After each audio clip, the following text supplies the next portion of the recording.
Hey guys, tonight we wander into the low, dusty glow of ancient Mesopotamia, where clay tablets dry in the heat, temple lamps tremble in the dark, and the oldest surviving stories may be trying to show you what divine beings were supposed to look like.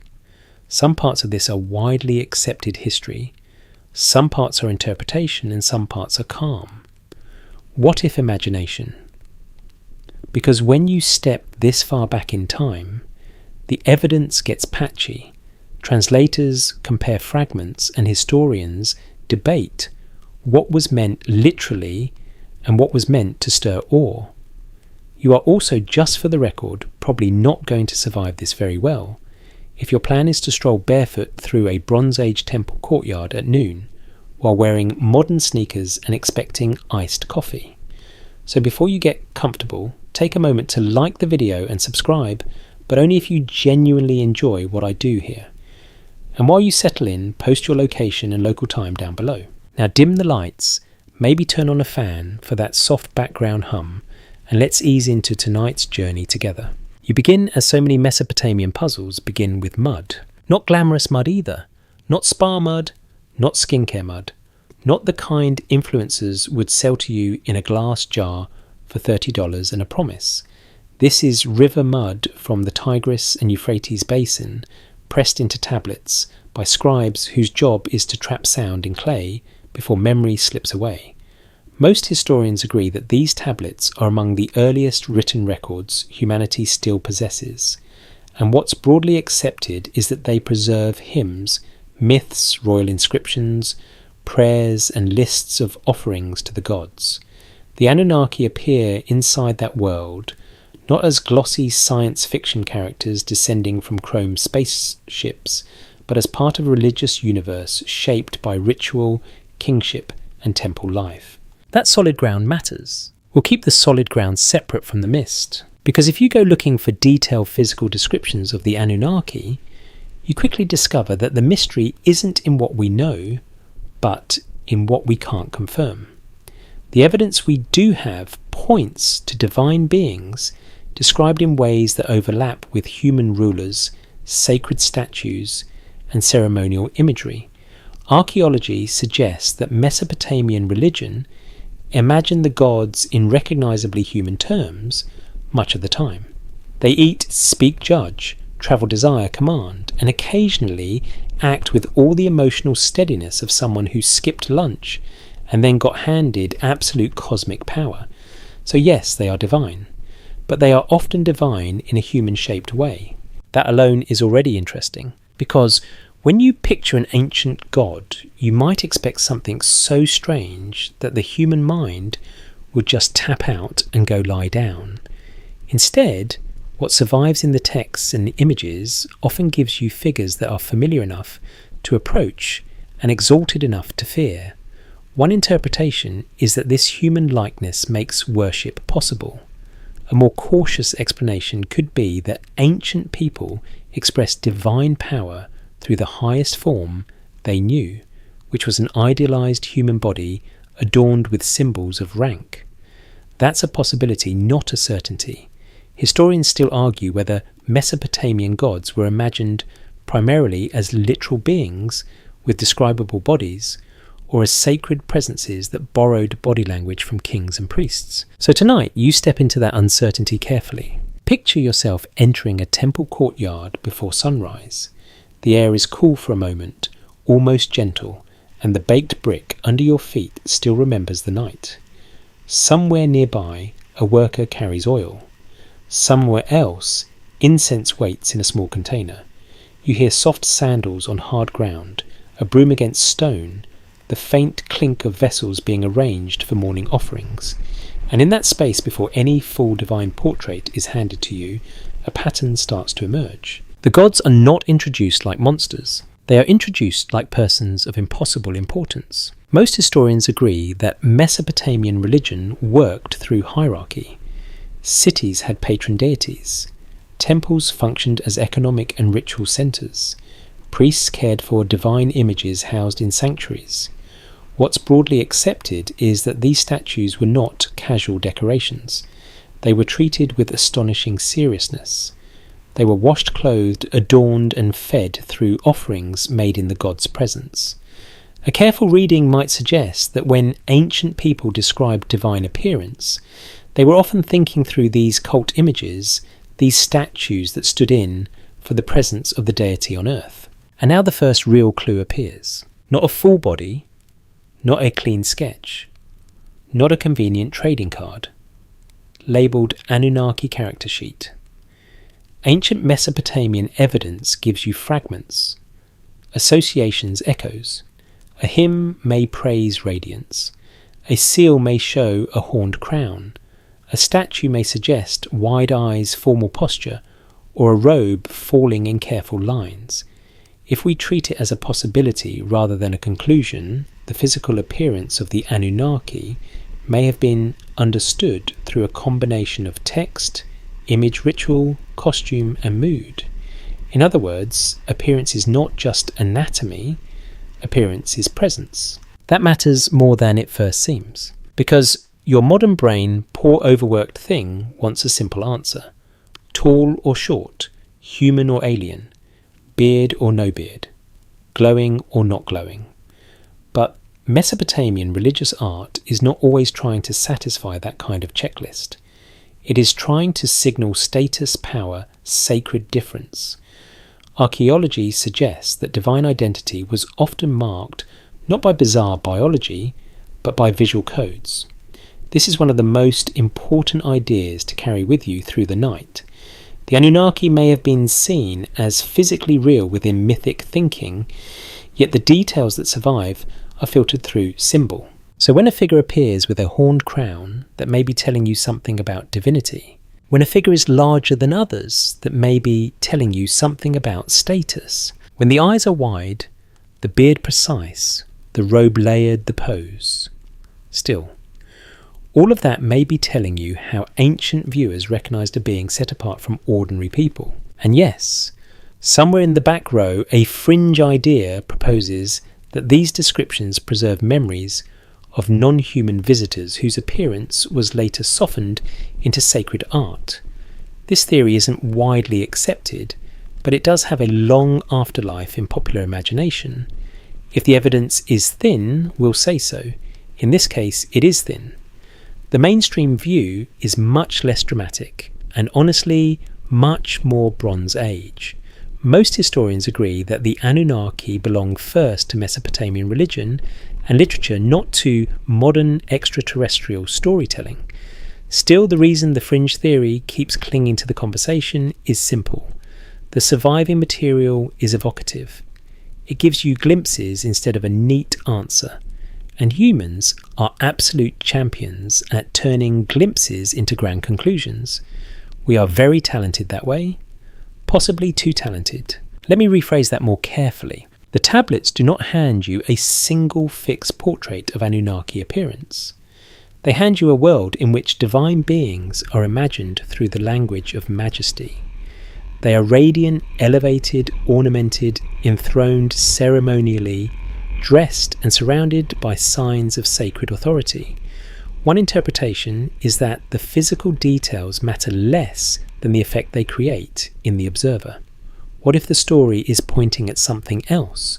What if the real goal is not to tell you the exact length of a god's nose, but to make you feel that you are standing before something ordered, watchful, and immensely above your pay grade? Which frankly would have been enough. You can almost feel that now as the temple light strengthens. A lamp flickers near a statue. Gold leaf catches a thread of fire. Stone or wood or metal reflects just enough brightness to seem half awake. The figure before you is human in outline, perhaps, but not ordinary in impact. The scent of oil hangs in the air. A priest murmurs. A robe edge stirs. Your eyes adjust slowly, and already before we even begin tracing crowns, eyes, beards, robes and divine posture in the records ahead, you understand the first rule of the Anunnaki's appearance. They do not need to look impossible. They only need to look like more than you. Some parts are documented, some are interpretation, and some are gentle imagination. That is the rhythm of this whole journey. What's broadly accepted is that Mesopotamian sources describe a sacred world populated by gods imagined in elevated human form. A careful reading might suggest that the Anunnaki's appearance was built from symbols of authority rather than from literal body description alone. And what if, in the half-light of the world's earliest cities, that was exactly how divinity needed to appear close enough to know distant enough to bow before, and mysterious enough that even now, thousands of years later, you still lean a little closer to the clay. The clay has given you the outline, and now the first sharp detail rises out of the dim like a mountain ridge at dawn the crown. Not just any crown either. Ancient Mesopotamian art has a way of announcing divinity before a face even fully appears, and one of the clearest mainstream safe anchors is this. Most historians agree that horned crowns are among the most recognizable visual markers of gods in Mesopotamian imagery. Archaeology suggests that when you see a figure wearing a headdress stacked with horns, you are usually meant to understand that this is no ordinary human strolling through the scene wondering where lunch is. This is a divine being, or at least a figure clothed in divine symbolism. That much is broadly accepted. What becomes more complicated and more interesting is how you are supposed to imagine that crown in the physical appearance of the Anunnaki themselves. One interpretation is that the horned headdress was not just an accessory added by artists for convenience, but part of how divine presence was genuinely visualized. A more cautious explanation could be that it functioned like a sacred icon, the visual shorthand of rank, office, and otherworldly authority rather than a literal object every god wore at every cosmic moment. Historians still argue whether divine regalia in Mesopotamian art reflects supposed appearance in mythic reality or a symbolic costume designed to make the sacred instantly recognizable. Either way, the effect is the same. You are meant to feel small. Picture yourself again in the temple half-light. The sanctuary is not huge in the modern cathedral sense.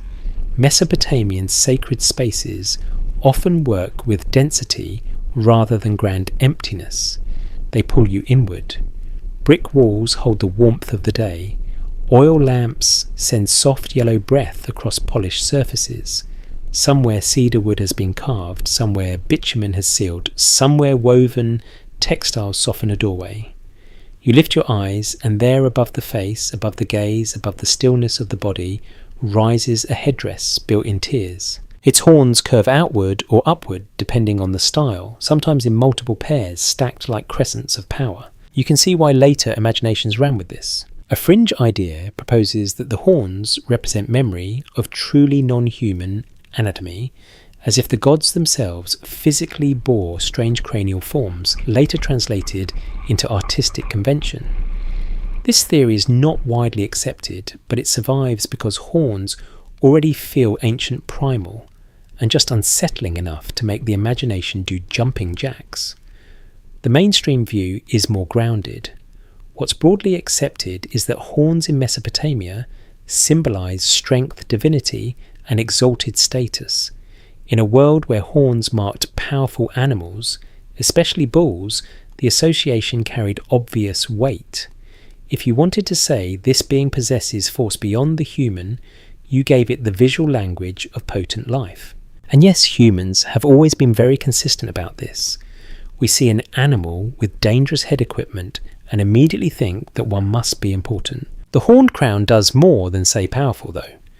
It says ordered power. The evidence we do have points to Mesopotamian divine imagery being highly structured. Gods are not usually drawn as random storms of limbs and chaos. They are composed, symmetrical, deliberate. Even when the mythic stories themselves get dramatic, and they do, the visual language tends to remain controlled. One interpretation is that the Anunnaki were imagined as physically majestic because order itself was sacred. A careful reading might suggest that the crown helped turn a figure from merely impressive into cosmically official, as though heaven ran on bureaucracy seals and ceremonial hats, which, to be fair, sounds extremely plausible for Mesopotamia. You can almost imagine the clerk of the universe sighing because a lesser deity filed the moonlight forms incorrectly. What matters for your sleepy walk through these records is that the crown becomes part of the body's total impression. The Anunnaki, insofar as they are described or implied in surviving sources and art, do not just possess faces and limbs. They possess visible rank. Their appearance is inseparable from insignia. That may sound a bit dry until you picture how ancient viewers actually encountered these signs. For them, the crown would not have been a mere decorative flourish. It would have been the line between mortal and divine, between someone you pay taxes to and someone you sacrifice grain to. A useful comparison sits in Mesopotamian royal art. Kings also wear distinctive garments and headdresses, and rulers borrow divine visual language all the time. Most historians agree that kingship in Mesopotamia was deeply tied to divine sanction, but the horned crown was generally reserved for gods in visual culture, which gives it a special charge. That distinction matters. It suggests that no matter how mighty a king became, there was still a visual ceiling above him, and that ceiling had horns. What if the story is pointing at something else? What if the crown is not there? Mainly to tell you what the Anunnaki wore, but to teach you how divine presence was recognised. The mystery is not in whether ancient sculptors knew how to carve a hat. The mystery is in how a whole civilization learned to encode holiness in shape. A stacked horn crown in stone, or on a cylinder seal, may have carried the same instant force as a blazing halo in later art. You see it, and your body understands before your mind explains. This is suggestive, not conclusive, because the texts themselves are not fashion catalogues. No scribe helpfully leaves behind a pamphlet titled "So You've Been Invited to Meet the Anunnaki and Need to Dress Appropriately." Instead, you work from hymns, iconography, and ritual context. Archaeology suggests that physical description in Mesopotamian religion often emerges sideways. You infer it from praise language. You infer it from statuary. You infer it from the way temple images were adorned. One interpretation is that when the Anunnaki were imagined in formal presence, they would have been seen crowned, not because every witness literally observed headgear in visionary detail, but because crown and divinity were fused in the cultural imagination. And there is another subtle point hiding here. Horns do not merely add strangeness, they add verticality. Everything about divine appearance in Mesopotamian art tends to lift upward. Crowns rise. Hair is arranged. Beards descend in patterned order. Robes fall in disciplined lines. Even stillness seems stacked. The eyes led up and down the figure in a rhythm of control. A more cautious explanation could be that this is simply the visual preference of the artists. But it's possible that the Anunnaki's appearance, as preserved in art and textual echoes, was meant to feel architectonic. They look built, not accidental, like temples in human form. That makes the horned crown especially effective. It turns the head into a shrine. Stand with that thought for a moment. The lamp is burning low. The sanctuary smells faintly of oil dust and something resinous. A priest adjusts a garment on the cult image. The crown catches the light first. Not the mouth, not the hand, not the hem. The crown.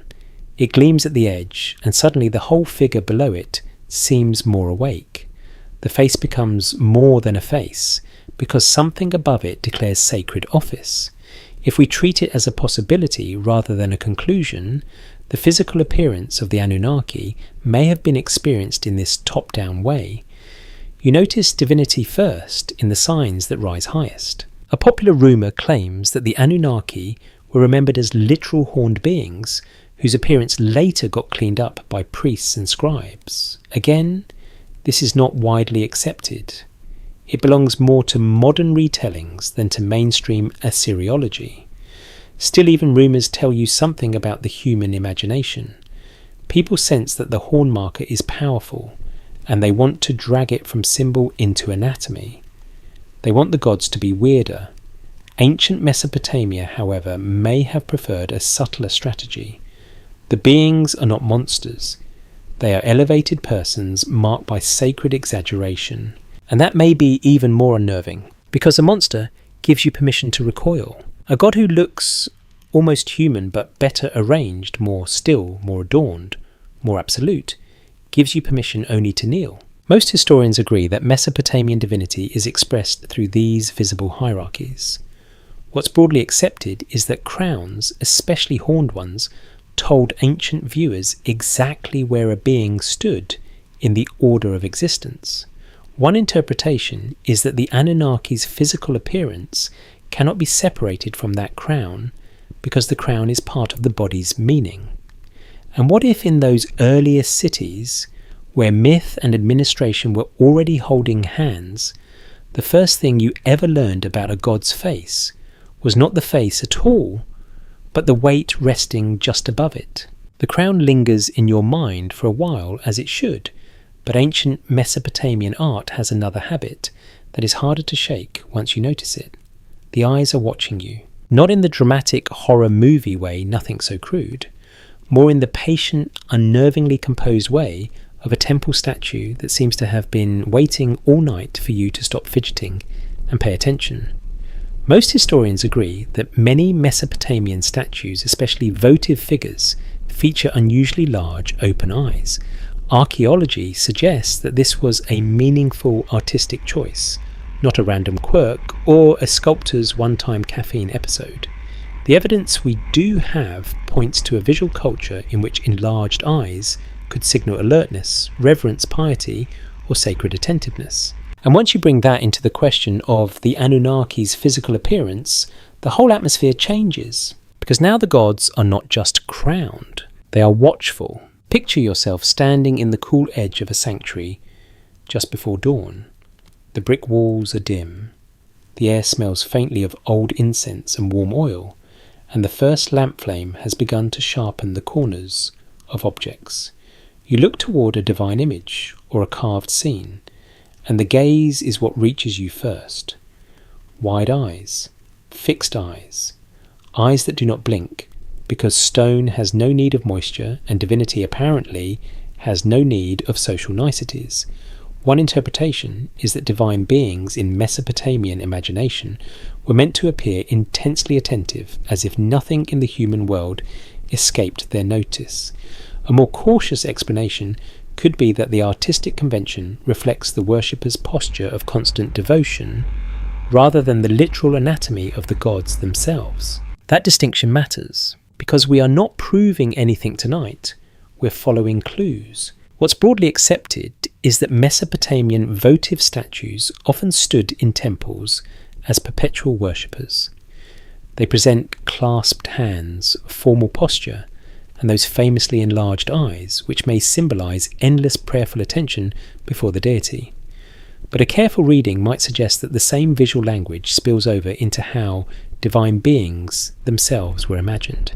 If the human worshipper is shown with enlarged eyes to indicate reverence, then a god shown with striking eyes may suggest something even greater: awareness without rest, attention without interruption, presence without drift. Basically, the Anunnaki are not scrolling, they are locked in.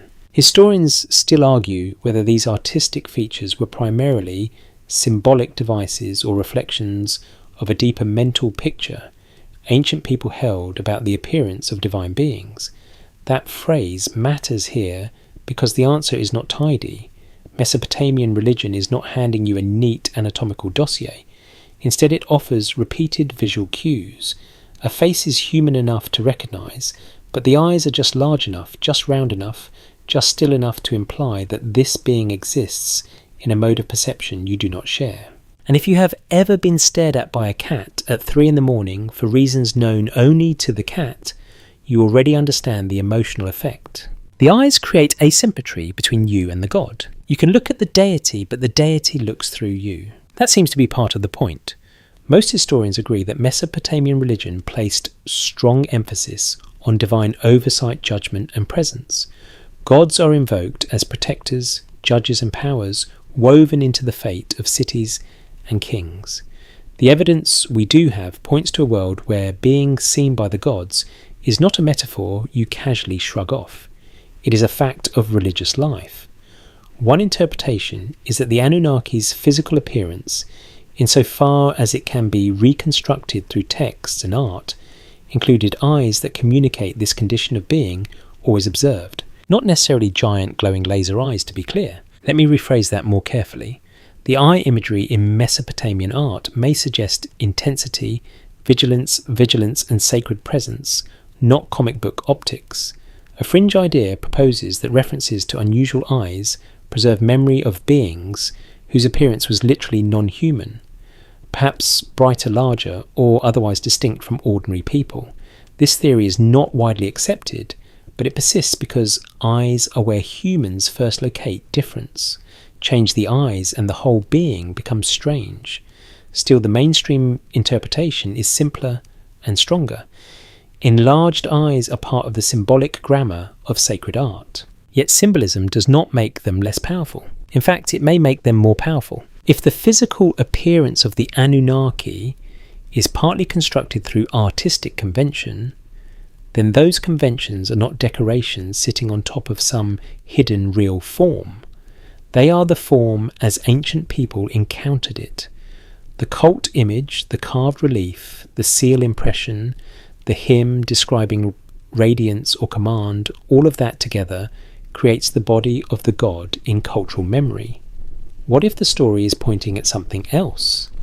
What if the question is not, did the Anunnaki literally have huge eyes, but what did ancient viewers need divine eyes to do? The answer may be to hold the room. Stand there a moment longer. The lamp flame flutters.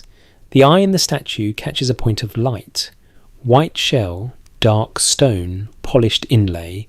Whatever the material, the result is alive in the oldest theatrical sense. The figure is still yet, the gaze seems active. It does not rush toward you. It does not plead. It does not entertain.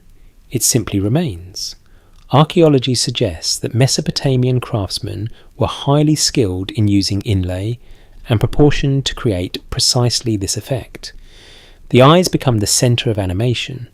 Everything else can remain calm, but the eyes make presence happen. And now think about the Anunnaki in the broader mythic imagination. These are beings associated with cosmic order, destiny, judgment, and deep time. Even in stories where their roles differ or shift, they belong to the framework of divine governance. One interpretation is that a steady overlarge gaze suits that function perfectly. A careful reading might suggest that the eyes are not meant to be beautiful in a soft sense. They are meant to be absolute. They imply attention that does not tire, witness that does not miss, an authority that does not ask whether you are comfortable with any of this. Mesopotamian gods are not customer service representatives checking if everything is going okay. They are sacred powers. Different department. There is also a social layer here. In human life, eye contact has status built into it. Too little can seem evasive. Too much can feel dominating. Mesopotamian artists understood, at least intuitively, that a fixed gaze changes the energy of a figure. What's broadly accepted is that large eyes in ancient Near Eastern art often indicate spiritual intensity. It's possible that when later viewers imagine the Anunnaki physically, they inherited that intensity as part of the divine face itself. Not merely a face with eyes, but a face organised around sight. And sight in religion is never just sight. To see can mean to know, to judge, to bless, to expose. A popular rumour claims that the watchers of ancient traditions were remembered across cultures as literal staring beings from the sky.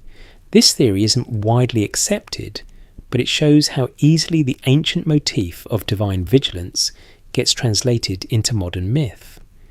If the evidence is thin, we'll say so. It is thin. Still, the old Mesopotamian material does preserve one durable impression: the gods are difficult to surprise, which frankly must have made temple etiquette exhausting. You cannot really sneak around a being whose entire visual presentation says "I noticed." So as you move deeper into these records and images, the Anunnaki's appearance begins to gather around a new principle. The crown tells you who they are. The eyes tell you what it feels like to stand before them. Most historians agree that enlarged attentive eyes are a central feature of Mesopotamian sacred art. One interpretation is that this visual habit shaped how divine beings were imagined in bodily form. And what if, in the quiet lamp glow of the first cities, the most unforgettable detail was not how brightly a god shone, or how tall a god stood, but the simple unsettling feeling that those ancient eyes had already seen you long before you arrived. The eyes stay with you, floating for a while in the temple dimness, but then your attention drops lower from the fixed gaze to the line of the jaw, and another detail takes shape with almost absurd confidence. The beard is not just present, it is organised. Not scruffy, not accidental, not the sort of beard you grow because you forgot your razor on a long weekend and suddenly start calling yourself rugged. This is a beard with architecture. Most historians agree that in Mesopotamian and broader ancient Near Eastern art, elaborate beards often function as strong markers of authority, masculinity, rank, and cultivated power. Archaeology suggests that royal and divine figures were frequently shown with carefully patterned facial hair arranged in curls, tiers, and stylized bands that look less like something hair naturally does and more like something civilization insisted it do, which is in its own way deeply Mesopotamian, because this is a culture that loves order, lists, seals boundaries, offices, offerings, ranked beings, measured fields, named rulers, assigned duties. Even the rivers are worked into canals, so when the divine face appears in art, one interpretation is that the beard becomes an extension of cosmic order itself. A careful reading might suggest that the Anunnaki were imagined not simply as human-like beings with facial hair, but as sacred figures whose appearance displayed control down to the last curl. And what if each carved ringlet on the chin was meant to feel like one more sign that the universe, however chaotic it may seem to you on a Tuesday afternoon, remains under management? Possibly stern management, but still. Picture the scene again. The temple is brighter now, though still lit more by oil than by day. A lamp trembles near a statue, and the face, which first gave you crown and eyes, now reveals texture. The beard falls in rows. Each lock is shaped. Each tier sits where it should. Nothing hangs loose. Nothing says, "I've had a rough week." Instead, the whole thing says permanence, dignity, and an alarming amount of grooming discipline. What's broadly accepted is that such stylized beards appear in royal and divine imagery across the region, especially in later Assyrian and Babylonian art, though the broader symbolic value stretches earlier. The evidence we do have points to the beard as a visual language of power, not merely a natural feature copied from life. That matters for the Anunnaki, because when people ask what these beings supposedly looked like, they often want something dramatic and exotic, as if the answer will be hidden in one shocking anatomical twist. But Mesopotamian visual culture often chooses a different route. It takes familiar human features and perfects them into sacred signals. One interpretation is that the divine beard marks not age exactly, but completed authority. Not just maturity, but legitimacy. Not just maleness, but structured command.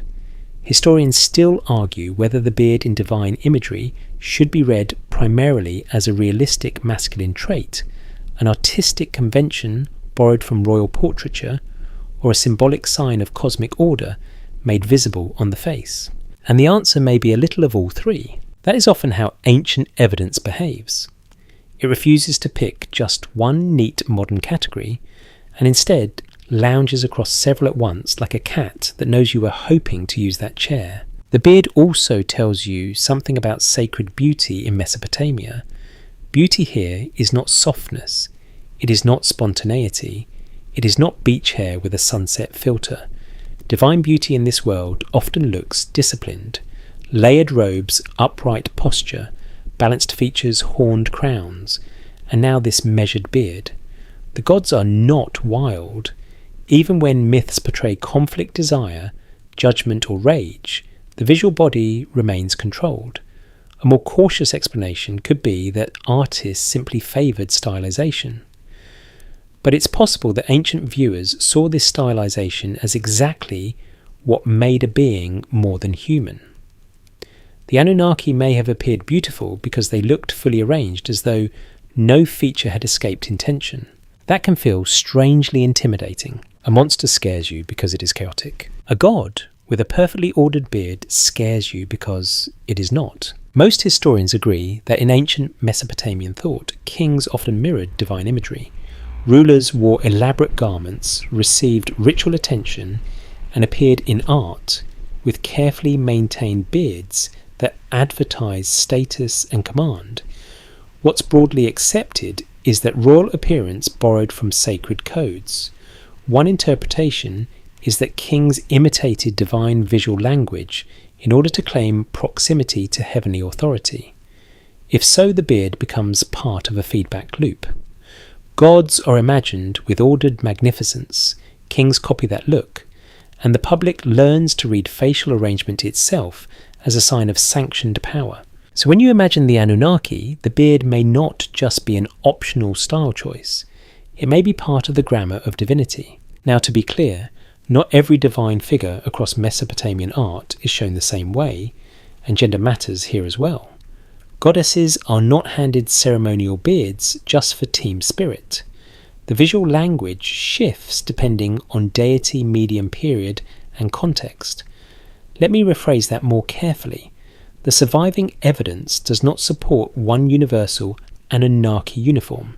This is debated. Some parts are documented, some are interpretation, and some are gentle imagination.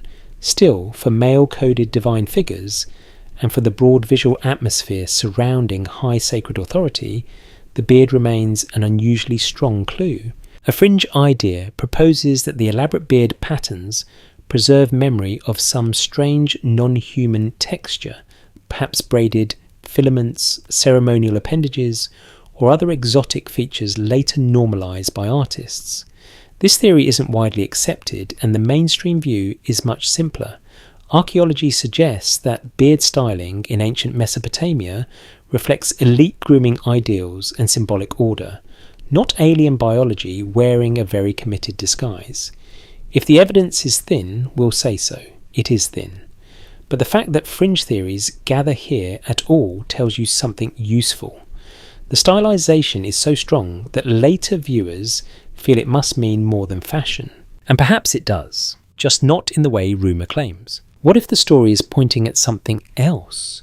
What if the beard is not trying to tell you the exact hair pattern of a divine being, but to turn the lower face into a visible sign of authority's weight? A clean-shaven face might look youthful, accessible, maybe even ordinary. A dense, ordered, tiered beard adds age without fragility, masculinity without softness, grandeur without motion. It turns the chin into a pedestal. It says that speech from this mouth is not casual. Judgment from this face is not hurried. Presence from this being is not improvised. Even silence becomes heavier. And that matters, because so much of ancient religion depends on making stillness feel active. The statue does not move yet it is attended. The god does not blink yet it sees. The mouth does not open yet hymns address it. The beard contributes to this paradox. It is carved movement held still, curl after curl, order frozen in place. One interpretation is that the divine body in Mesopotamian imagination was meant to feel complete, settled beyond the fidgeting instability of ordinary human life. You sweat, trip, age, forget things, and need snacks at inconvenient times. The god, by contrast, appears already finished. Rude honestly, but effective. Stand there a little longer with the face before you. The crown lifts the head into sacred rank. The eyes hold the room in quiet command. And now the beard carries the authority downward from gaze to mouth to chest, like a cascade of disciplined texture. The lamp catches an edge.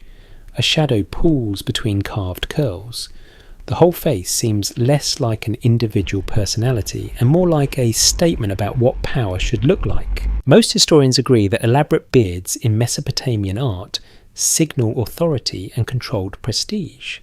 A careful reading might suggest that the Anunnaki, especially in the visual logic surrounding divine male figures, were imagined with this same cultivated magnificence. Historians still argue whether such details reflect literal sacred appearance, artistic convention, or the influence of royal ideology on divine portraiture. And what if all three were braided together like the beard itself, until you could no longer separate a god's face from the ancient civilization that taught itself how to carve power into every line? The beard gives way to the shoulders to the torso, and before long you begin noticing something that ancient Mesopotamian artists and worshippers seem to have understood very well. Power does not always arrive half-dressed and flexing for the audience. Sometimes power arrives layered, in robe after robe, fold after fold, fringe after fringe. Most historians agree that clothing in Mesopotamia was deeply tied to status office, gender, labour and ceremony. Archaeology suggests that garments in art were not drawn casually, especially when gods, priests or rulers were involved. The evidence we do have points to robes, shawls, wrapped textiles and carefully draped garments as part of how high ranks became visible. So when you begin asking what the Anunnaki may have looked like in physical detail, one of the clearest answers is that they likely did not appear nakedly supernatural. They appeared dressed for significance, which, if you think about it, is almost more impressive, because anyone can try to look mysterious by glowing in a cave. It takes real divine confidence to let the fabric do some of the work. Picture yourself again in the temple. The face has already resolved itself into crown, eyes and beard, but the body beneath is no less important. A garment falls from the shoulder in layered weight. A hem runs in clean lines. A fringe catches faint light. The cloth does not flap wildly like the hero cape in a fantasy movie designed by someone who has never had to walk through a narrow doorway. It settles. It descends. It belongs. One interpretation is that divine clothing in Mesopotamian thought helped express a body set apart from ordinary life. A more cautious explanation could be that artists used elite textile forms to communicate rank, and later viewers naturally folded those garments into their mental picture of the gods themselves. Either way, appearance here is inseparable from clothing. That matters because modern viewers often split body and costume too sharply. We talk as if the real being exists underneath, and the garments are just extras chosen on the day. But ancient sacred art often does not work that way. The robe is part of the body's message. The robe controls silhouette, pace, gravity and mood. What's broadly accepted is that Mesopotamian elites used fine textiles as signs of wealth and office. Temples were major economic institutions, and textiles mattered enormously in trade and ritual life. A careful reading might suggest that when the Anunnaki were visualized, clothing became one of the main ways their physical presence was dignified, magnified and separated from the human crowd. You do not just see the god, you see how the god occupies space. That is where the robe begins to matter almost as much as the face. Long garments slow the body visually. They reduce ordinary haste. They remove the sense of scrambling, running, tripping, and generally being a mortal with terrible time management. Instead, layered robes imply controlled movement. Even standing still looks deliberate. Historians still argue whether divine robes in Mesopotamian imagery should be read as realistic ceremonial dress, symbolic visual code, or a blend of both filtered through temple ritual. That debate is worth keeping in mind. We are not proving anything tonight, we're following clues, but the clues do suggest something consistent. The Anunnaki were not imagined as bare, raw animal force. They were imagined as ordered presence clothed in status. And honestly, fabric can be terrifying when used correctly. Think of how even now a judge's robe, a coronation mantle, or a uniform can change the way a body feels in a room. Clothing tells your brain how to behave before anyone speaks. Mesopotamian religion appears to have understood that deeply. Most historians agree that cult statues of the gods were dressed and adorned in temples. That point is mainstream and important. These were not lifeless display pieces left to gather dust, while someone in the corner pretended not to notice the economy of the city revolving around them. They were maintained, clothed, washed, and ornamented. Archaeology suggests that the divine image in a temple was treated as the god's active presence. One interpretation is that sacred garments were not mere decoration, but part of what made divine appearance present and effective. In other words, the robe was doing theology, and probably doing it very well. The fabrics themselves are harder to pin down in exact tactile terms, because evidence survives unevenly. Textiles decay. Stone and clay outlast cloth, which is one of history's ruder habits. Still, the evidence we do have points to wool as central in Mesopotamian textile production, with garments ranging from practical wraps to elaborate fringed and layered attire associated with rank. A more cautious explanation could be that later artistic conventions simplified or idealized these garments, but it's possible that in sacred settings the idealization was the point. The Anunnaki may have been imagined not in everyday cloth, but in perfected ceremonial dress garments that moved less like something woven yesterday and more like something belonging to eternity. What if the story is pointing at something else? What if the robe is not there just to cover the body, but to turn movement into ritual? A long structured garment makes every step slower, every turn weightier, every gesture more legible. You cannot really rush in a heavily layered sacred robe without ruining the whole mood and ancient religion, like a good host seems unwilling to let the mood be ruined. A careful reading might suggest that the physical appearance of the Anunnaki included not simply a body beneath cloth, but a body defined through cloth. The garment tells you how still the being is, how elevated, how removed from labour, dust and urgency. A fringe idea proposes that references to flowing robes in ancient divine imagery preserve memory of unusual luminous skin suits' energy fields, or advanced materials later translated into cloth by simpler observers. This theory isn't widely accepted, and yes, it sounds like someone watched one too many late-night documentaries while holding a flashlight under their chin. The mainstream interpretation is both calmer and more historically grounded. What's broadly accepted is that sacred and elite garments in Mesopotamia conveyed wealth, ritual significance, and divine authority. If the evidence is thin, we'll say so. Exact fabric behaviour in mythic machinic imagination is difficult to confirm, but the role of clothing as sacred signal is on much firmer ground. And then there is the visual poetry of it, because robes in Mesopotamian art often fall in repeated patterns, almost like water cut into geometry. The folds descend in lines. The fringes create rhythm. The silhouette widens and narrows with measured grace. One interpretation is that divine clothing was meant to echo larger ideas of order in nature and society. Rivers flow, canals channel, grain is measured, bricks are stacked, robes fall. Nothing important in Mesopotamia seems allowed to just happen in a messy diagonal. Even the gods appear draped according to principle. You can see why the body underneath becomes less important than the total effect. This is suggestive, not conclusive, but it may explain why surviving descriptions of divine appearance often feel less anatomical than atmospheric. The Anunnaki are not typically described like athletes in a locker room profile. They emerge as presences shaped by dress, posture, ornament, and sacred context. The robe contributes softness without weakness, concealment without absence, and beauty without vulnerability. It tells you that the being before you belongs to a sphere where every visible detail has been thought through, which must have been exhausting for the priests, though magnificent for the rest of you. Stand quietly in the sanctuary once more. The crown marks heaven. The eyes hold attention. The beard orders the face. Now the robes descend like controlled river water down the body, pooling in stillness near the feet. The lamp glow catches a fringe. A fold deepens into shadow. The whole figure seems less like a person who got dressed and more like a sacred office woven into human form.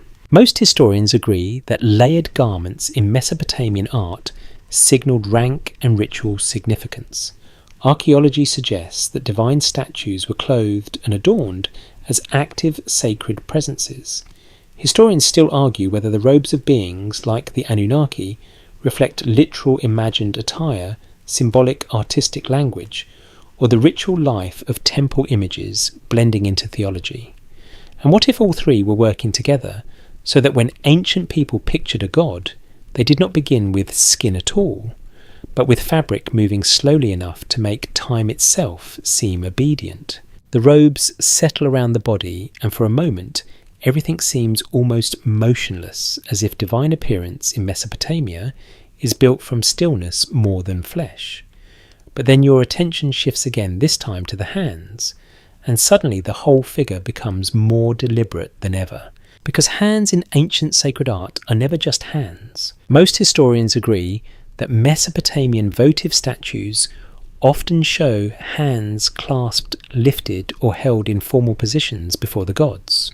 Archaeology suggests that gesture mattered deeply in temple culture, where posture could express reverence, hierarchy, and controlled presence without a single word being spoken. The evidence we do have points to a visual world in which the placement of the hands helped define who a figure was, what role it played, and how it stood inside the sacred order.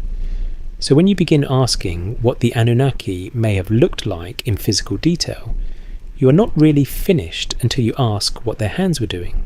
And the answer more often than not is not flailing, which already places them far above most of humanity during any minor inconvenience. Picture the sanctuary again.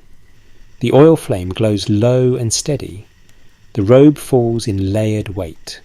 The beard descends in careful order, and there between chest and waist the hands appear. Perhaps they are clasped, perhaps one is raised in a controlled gesture, perhaps they rest in a posture so measured that even the fingers seem to understand rank. One interpretation is that divine posture in Mesopotamian imagination emphasized perfect self-command. A more cautious explanation could be that artists used formal hand placement as a ritual shorthand, allowing worshippers to recognize reverence, blessing, or authority instantly. That's a possibility, not a certainty. But the effect is hard to miss. The body is no longer simply present, it is composed. What's broadly accepted is that Mesopotamian votive figures often stood in temples as perpetual stand-ins for worshippers, their clasped hands signifying prayer that never ends. This is mainstream ground, and it matters because it teaches you how ancient viewers read gesture. Clasped hands do not mean boredom. They do not mean waiting for the bus. They mean orientation toward the sacred. So when divine or semi-divine figures appear in art with controlled, meaningful hand positions, a careful reading might suggest that posture itself becomes part of physical appearance. The Anunnaki are not just seen through face and clothing, they are seen through the discipline of their limbs. And now the atmosphere changes again, because the hands introduce a sense of action held in reserve. Eyes watch, crowns declare, robes dignify, but hands imply what a being might do. Bless, judge, receive offerings, hold emblems, decree fate, or remain perfectly still in the kind of silence that makes everyone else in the room suddenly aware of their own breathing. Most historians agree that in ancient Near Eastern art, formalized gesture was part of the language of rank and divinity. One interpretation is that the Anunnaki, as imagined in religious thought, possessed a kind of bodily restraint that separated them from ordinary human movement. Humans scratch, reach, wave, drop things, and make awkward little adjustments, because chairs are uncomfortable and existence is poorly designed. Gods, by contrast, seem not to fidget. That alone would have made them alarming. Historians still argue whether formal hand positions in Mesopotamian divine imagery reflect literal imagined gestures of the gods, standardized artistic conventions, or ritual behavior borrowed from temple practice? As usual, the answer may be some mixture of all three. We're not proving anything tonight, we're following clues. But the clues point toward a body language of absolute control. If the Anunnaki were visualized at all in temple or text-based imagination, their hands may have been understood as extensions of sacred order, not random appendages, instruments of meaning. What if the story is pointing at something else? What if the hands matter because they reveal how power behaves when it no longer has to rush? A mortal grabs, a god receives, a mortal points, a god indicates, a mortal bargains. A god remains still until the whole room reorganizes around that stillness. A more cautious explanation could be that this is just how ancient artists liked to portray dignity. But it's possible that the Anunnaki's appearance included not just physical beauty or grandeur, but a level of composed gesture that made even small movements feel consequential. Imagine one hand lifting slightly, not dramatically. No thunderbolt, no theatrical swirl, no glowing portal opening behind the wrist, like a special effect from a movie with too much confidence and not enough historical advisor. Just a slight lift. 2 fingers extend. The palm turns. And suddenly every priest in the room knows something important has shifted. Archaeology suggests that hand gestures in sacred art can carry encoded significance, though exact meanings are sometimes debated. If the evidence is thin, we'll say so. In many cases it is, but the larger principle stands on firmer ground. Bodily posture in Mesopotamian sacred imagery is deliberate, and hands are central to that deliberateness. There is another layer here, one so ordinary you might miss it. Hands are where the human body becomes practical. They work, knead, write, lift, carry, build and scrub. They are where labour lives.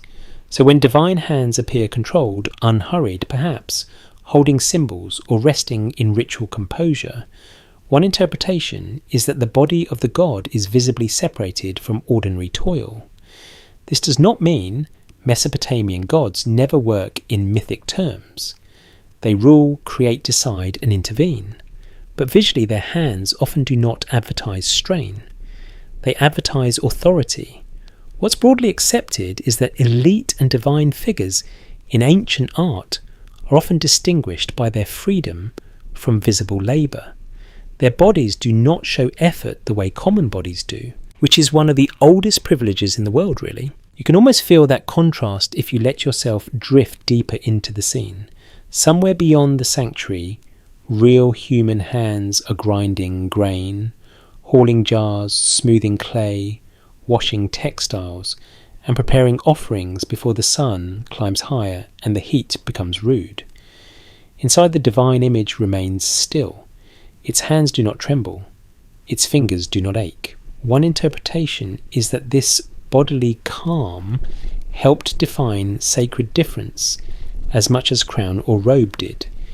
The Anunnaki may have looked divine, partly because nothing in their posture suggested urgency, fatigue, or manual burden.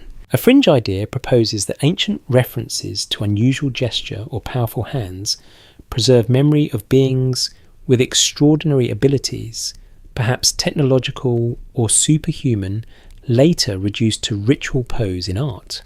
This theory isn't widely accepted, but it pops up because hands fascinate the imagination.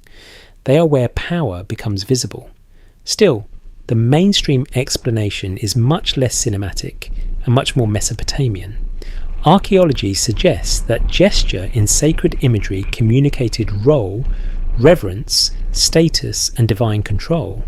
That may not sound as flashy as hidden super beings, but it does fit the culture that actually produced the records. And fit matters, because the more closely you stay with Mesopotamia, on its own terms, the more coherent the picture becomes.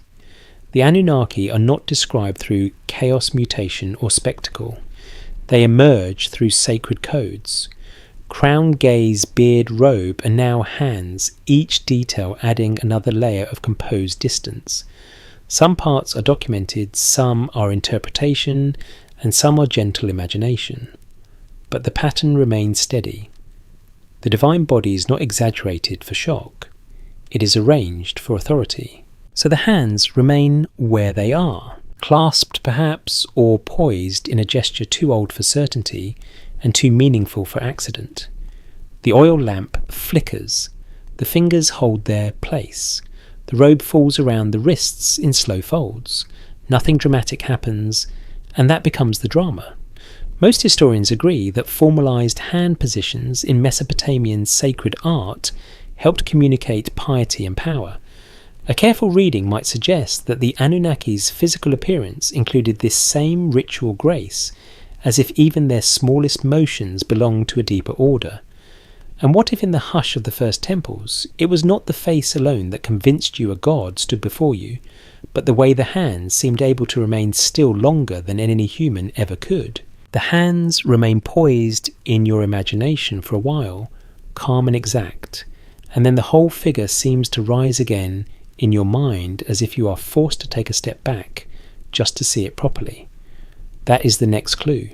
Not the face this time, not the robe, not the gesture, but scale. How tall is a god supposed to be? Most historians agree that in Mesopotamian art size often signals status rather than literal measurement. Archaeology suggests that larger figures in reliefs, seals and statuary are frequently meant to indicate greater importance, whether the subject is a king, a deity, or some other exalted being. The evidence we do have points to a visual system in which height and scale carry meaning before they carry realism.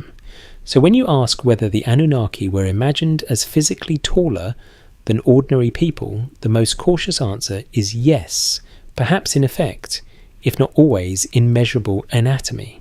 An effect may be the more important thing here, because a being does not have to be 12 feet tall to feel uncomfortably above your level. Picture the sanctuary once more. The robe hangs in stillness. The eyes hold your attention, but now you become more aware of where the head stands in relation to you, where the shoulders cut through the half-light, how the figure seems to occupy more vertical space than the room should comfortably allow. One interpretation is that divine beings in Mesopotamian thought were imagined as larger than ordinary humans, not necessarily in a giant story sense, but in a way that made their bodily presence feel expanded. A more cautious explanation could be that temple images and artistic scenes simply use scale to instruct the viewer who matters most. That's a possibility, not a certainty. Historians still argue whether oversized divine figures were meant as pure visual metaphor, or whether worshippers also imagined the gods themselves as literally greater in stature. That debate matters, because once scale enters the picture, the Anunnaki begin to feel less like ideal humans, and more like humans extended beyond the ordinary boundary. Not monstrous, not wildly disproportionate, but just enough larger, just enough taller, just enough more vertical to unsettle the body standing below them. What's broadly accepted is that hieratic scale appears across many ancient cultures. Mesopotamia is no exception. A god can loom in art because the god outranks the surrounding figures. A king can appear larger than attendants because the king stands above them in social and political order. Size becomes theology and politics at the same time, which is a very ancient trick and still works embarrassingly well. You see a big figure and your spine immediately gets the memo. The interesting question is how that artistic convention affected lived imagination. If a temple goer repeatedly sees the divine represented as larger than humans, and hears hymns praising majesty, radiance, and superiority, then one interpretation is that the mental image of the god becomes physically magnified almost automatically. The Anunnaki may not have been described in surviving texts with exact heavenly measurements, but the cumulative effect of art ritual and story could easily make them feel tall in the mind. A careful reading might suggest that height was one of the simplest ways ancient people gave the sacred body distance from their own. And height changes more than you think. It changes where the gaze lands. It changes how the voice is imagined. It changes whether you approach or hesitate. Most historians agree that Mesopotamian religion was deeply hierarchical, with gods above kings, kings above officials, officials above workers, and everyone below the cosmic order, whether they liked it or not. So it makes sense that the divine body would visually reflect that hierarchy. Archaeology suggests that larger divine figures in art may have reinforced a bodily logic of obedience. You do not just know the god is above you, you see it, literally or nearly literally. And once that image settles into ritual life, it becomes part of what the god looks like. A fringe idea proposes that traditions of giant divine beings preserve distant memories of an earlier race of towering entities, later softened into mythology. This theory isn't widely accepted, but it clings to the conversation because scale is one of the easiest things for later storytellers to dramatise. Make the gods tall enough and suddenly everything becomes a cosmic action scene. The mainstream explanation is quieter and stronger. What's broadly accepted is that scale in Mesopotamian art functions symbolically. If the evidence is thin, we'll say so. It is thin for literal giant Anunnaki, but it is much firmer for the idea that divine appearance was magnified in perception through repeated artistic and ritual emphasis. What if the story is pointing at something else? What if divine height matters because it slows you down? Think about it. A figure that stands a little taller than expected forces your eyes upward. That slight upward tilt of the chin is already halfway to reverence. A being that occupies more vertical space seems more stable, more grounded, more permanent, as if it belongs to architecture rather than flesh. A more cautious explanation could be that ancient artists simply used taller forms to make compositions clearer. But it's possible that the Anunnaki were imagined with this extra height because elevation itself felt sacred. Temples rise, platforms rise, ziggurats rise. The divine body naturally may rise too. Mesopotamia is always building upward against the flat land. That is worth noticing. On the broad alluvial plain, where the horizon stretches low and wide height acquires emotional force, a raised platform changes the world. A city mound changes the world. A temple tower changes the world. So when a divine figure stands taller than those around it, the symbolism feels almost environmental. The body becomes a vertical landmark.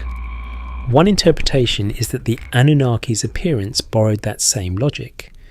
They are not simply seen, they are elevated in form the way sacred places are elevated in space. And now the sanctuary feels different again. You are standing below the figure, or at least below the impression of the figure. The crown lifts even higher because the head itself is already high. The eyes look down or forward from a level you do not quite share. The hands remain composed at a chest that seems just a little farther away than a human chest should be. The robe falls longer, the beard descends farther, and suddenly every feature you have already traced is altered by scale. A beard on a god-sized body is not the same beard. A lifted hand above your eyeline is not the same hand. Height amplifies everything. That may be why scale matters even if it is symbolic. Symbols are not weak. In religion, they are often stronger than measurements. A popular rumour claims that ancient references to the Anunnaki inspired later tales of giants and sky beings, because the original memory was literal.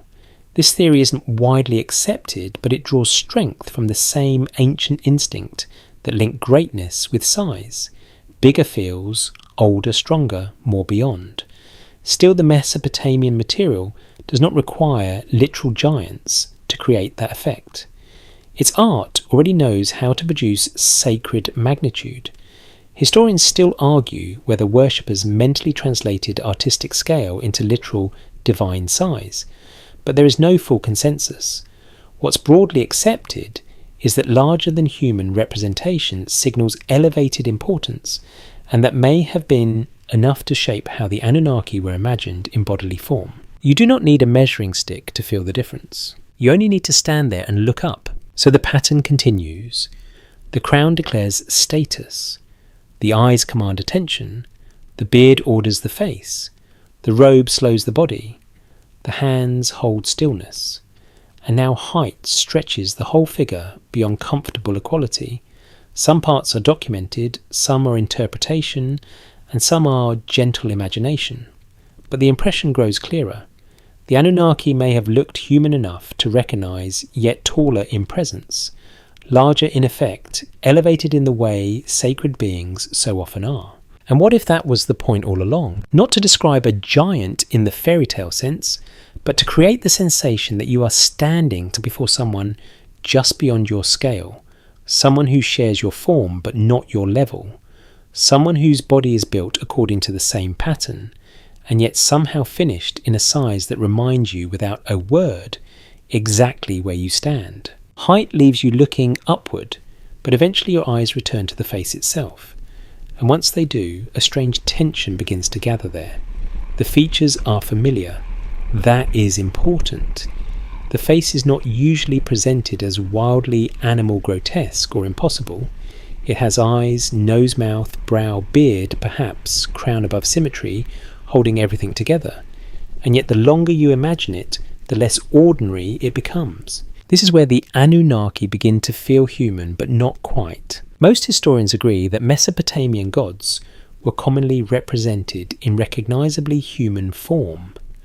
Archaeology suggests that divine beings in texts and images share many features with kings, priests, and idealised elite figures, which is one reason the sacred feels so close to the human world in this tradition. The evidence we do have points to faces that are fundamentally human in structure. But one interpretation is that this familiarity was deliberately sharpened by small exaggerations, subtle stylizations, and sacred markers that made the divine face feel just slightly beyond ordinary life. A more cautious explanation could be that artists were simply working within the visual vocabulary available to them. That is possible. Still, the result is the same.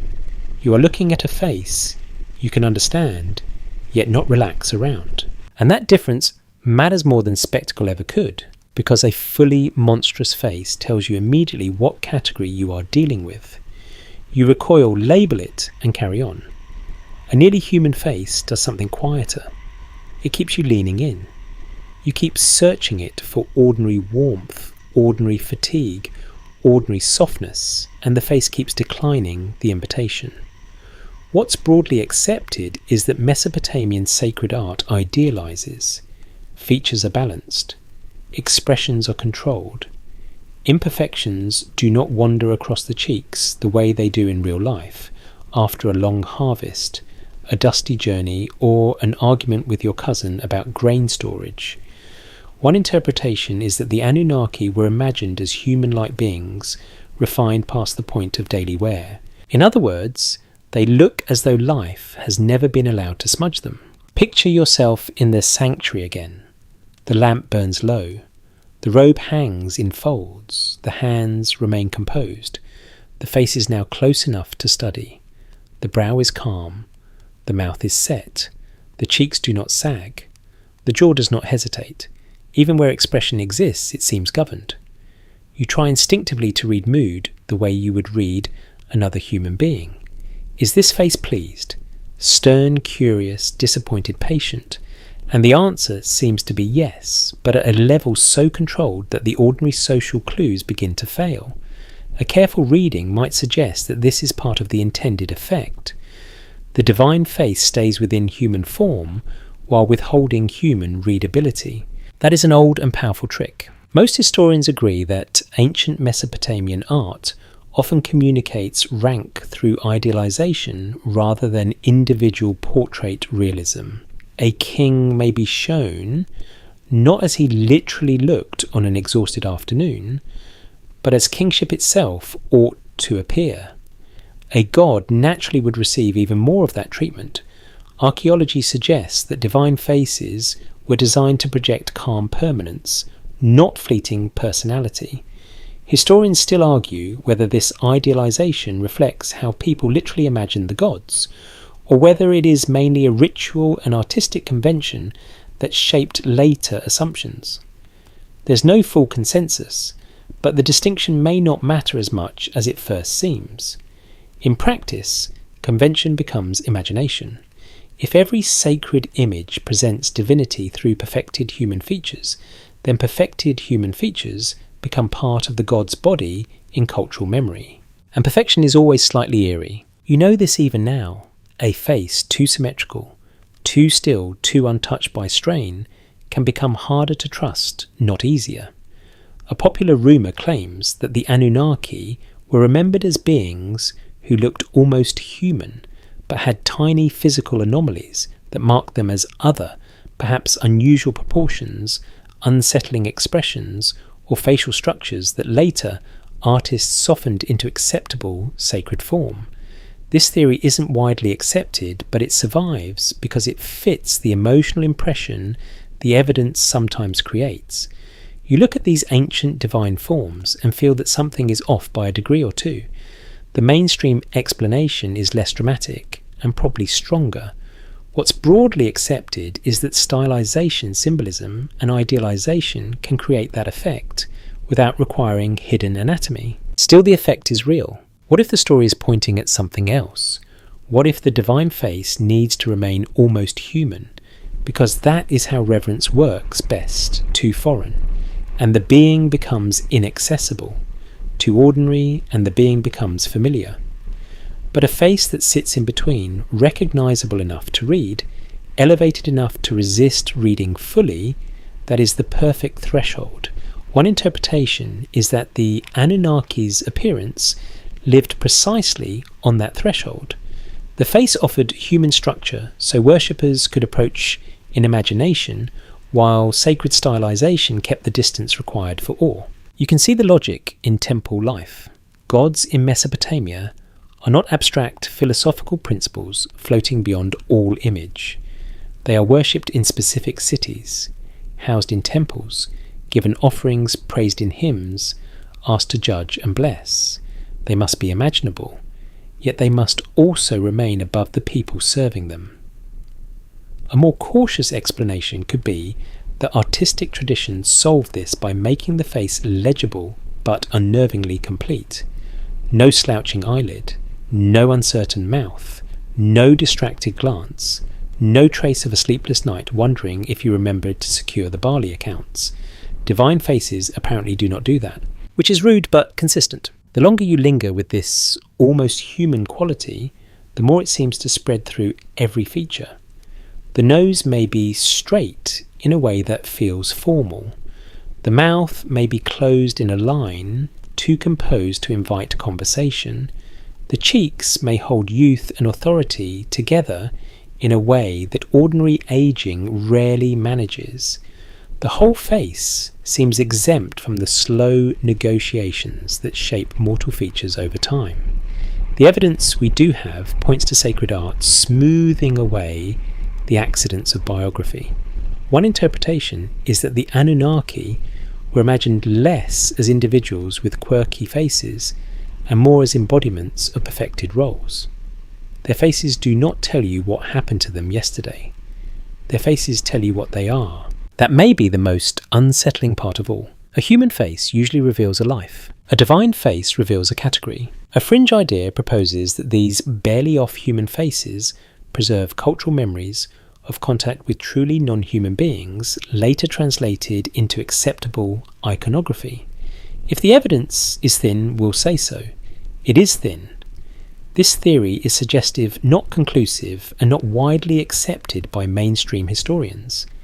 But it does point towards something worth noticing. The human mind reacts strongly when familiarity and distance are combined. Mesopotamian sacred art may have understood that instinct long before psychologists gave it a label and over-explained it at a conference. So stand there a little longer in the half-light. The face before you is not monstrous. It is not absurd. It is not even wildly strange. And yet it remains difficult to meet as an equal. The crown lifts it, the eyes animate it, the beard orders it, the scale elevates it, but the face itself holds the final tension. It belongs to your world of brows and mouths and cheekbones, while somehow refusing your world of tiredness, awkwardness and chance. Most historians agree that Mesopotamian gods were portrayed with fundamentally human features. A careful reading might suggest that the Anunnaki's appearance was shaped through this familiar framework, then gently pushed beyond ordinary humanity by sacred idealization. And what if that is why the face lingers so stubbornly in your imagination? Because it looks enough like you to invite recognition, but not enough like you to let you forget even for a moment that you are standing below it. The face has hovered in that uneasy balance for a while now, human enough to recognize, distant enough to unsettle, and then another possibility begins to flicker across it. Not a new feature exactly, but a quality, a surface, a way the body meets light. What if the skin of the gods was never meant to look ordinary at all? Most historians agree that Mesopotamian religion associated precious materials with divine presence, royal power, and sacred value. Archaeology suggests that gold, lapis lazuli, polished stone, gleaming metals, and luminous inlays played an important role in temple culture and elite visual language. The evidence we do have points to a world where brilliance mattered. Not modern neon brilliance, not a science fiction laser show, but the slow, serious shimmer of a flame touching worked surfaces in a darkened room. One interpretation is that when ancient people imagined the Anunnaki physically, they may have understood divine skin less as plain flesh, and more as something radiant refined or visually linked to precious materials. A more cautious explanation could be that poetic language and sacred art simply borrowed the vocabulary of treasure to express worth. That is possible, but the mood it creates is powerful either way. Picture the sanctuary once more. The lamp is burning low, maybe 2 lamps now, and the room is full of soft glints. A statue's face catches light at the brow. An inlaid eye reflects it. A gold ornament on a garment edge warms into brightness. Suddenly the whole body seems touched by more than oil flame. Not glowing exactly, at least not in the way modern imagination likes to overdo things, but receiving light differently from the mortal world around it. What's broadly accepted is that Mesopotamian temples made strategic use of valuable materials, and divine images could be adorned with metals, jewels, and fine textiles. A careful reading might suggest that this material world shaped how divine bodies were imagined. The Anunnaki may have looked radiant not because scribes gave dermatology notes, but because sacred presence was experienced through gleam. And gleam changes everything. It changes whether a face seems alive. It changes whether a body feels near or untouchable. It changes whether you think you are seeing flesh or something more enduring. Most historians agree that gold and lapis carried enormous symbolic value in the ancient Near East.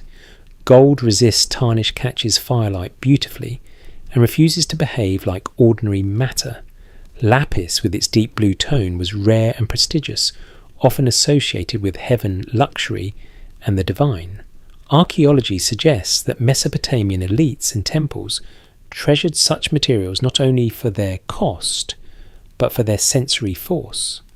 One interpretation is that descriptions of divine brilliance in hymns or visual culture may have encouraged listeners to imagine the gods, including the Anunnaki, as having skin or bodily surfaces akin to polished stone gold or celestial light. Not literally, perhaps. Let me rephrase that more carefully. The surviving evidence does not require you to imagine the Anunnaki walking around like living statues dipped in molten treasure. That is a possibility some later retellings love a little too much. A more cautious explanation could be that radiance in Mesopotamian religious language is poetic and ritual, not anatomical. Historians still argue whether such descriptions reflect imagined bodily characteristics of the gods, or simply the aura created by divine regalia, temple lighting, and sacred materials. There's no full consensus, but the distinction is blurrier than it seems. In lived religion, appearance is not just what something is made of. It is what something does to the eye. And divine bodies, it seems, are supposed to do a lot. What if the story is pointing at something else? What if radiant skin is really about incorruptibility? Human skin sweats, bruises, cracks, burns and ages. It carries the weather. It announces bad sleep and bad choices with zero loyalty. Divine skin, by contrast, may have been imagined as untouched by all that. Smooth, luminous, durable, impossible to read for weakness. A careful reading might suggest that the Anunnaki's physical appearance was elevated not by strange biology, but by freedom from decay.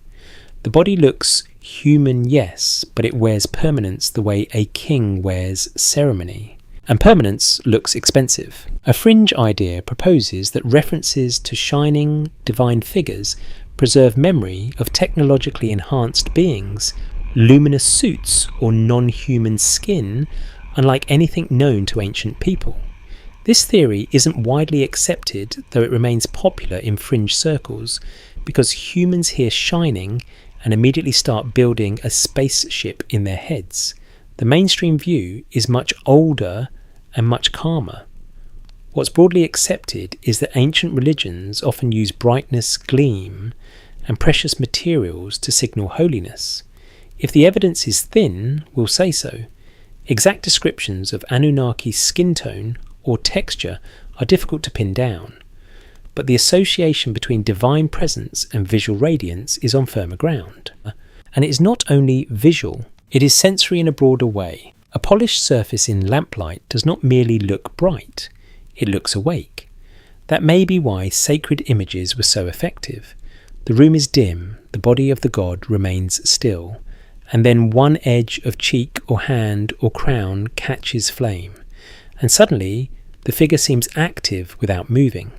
Archaeology suggests that temple environments were designed around these interactions of material and ritual.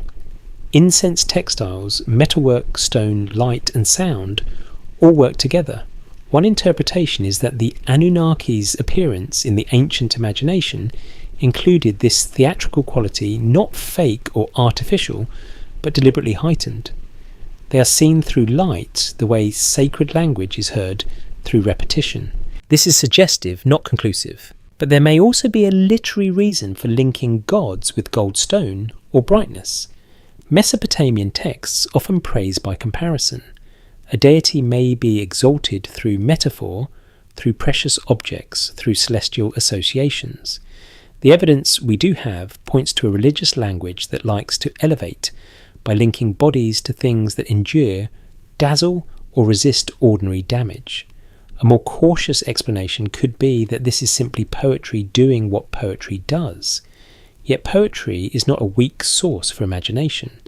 If enough hymns, rituals, and visual cues surround a being with brilliance, then brilliance becomes part of how that being looks in the mind, which may have been the point from the start, because once you imagine divine skin as in some way reflective, radiant, or perfected by precious comparison, the whole body changes again. The face becomes harder to read emotionally, the hands seem less burdened by labour, the robe's folds glow at the edges, the crown appears even more fitting, height feels less earthly, human likeness remains, but it is coated in a visual language of value. The gods do not merely resemble people, they resemble the most lasting and beautiful substances their civilization knows. You can feel how this would work on a worshipper standing below. The room is dark. The day outside is dusty and bright, but in here the light is selective. It touches what matters. The priest adjusts an ornament. The figure's cheek glows for a moment. Gold at the wrist warms to amber. Dark stone at the hairline deepens the contrast. And perhaps for a breath the body seems less carved than present. Most historians agree that temple imagery relied on sensory richness and sacred materials. One interpretation is that such materials did not just decorate the gods, but helped define divine bodily appearance itself. A popular rumour claims that references to gleaming gods reflect beings whose true skin was metallic crystalline, or somehow beyond biology. Again, this is not widely accepted, and the evidence for it is extremely thin. But the rumour survives because material brilliance feels halfway between body and miracle. The mystery isn't in what we know, but in what we can't confirm. We can confirm that Mesopotamian sacred culture valued shining surfaces, precious materials, and symbolic radiance. We cannot confirm a literal golden epidermis for the Anunnaki. We'll keep the solid ground separate from the mist. Still, the mist has its beauty, so the image grows richer.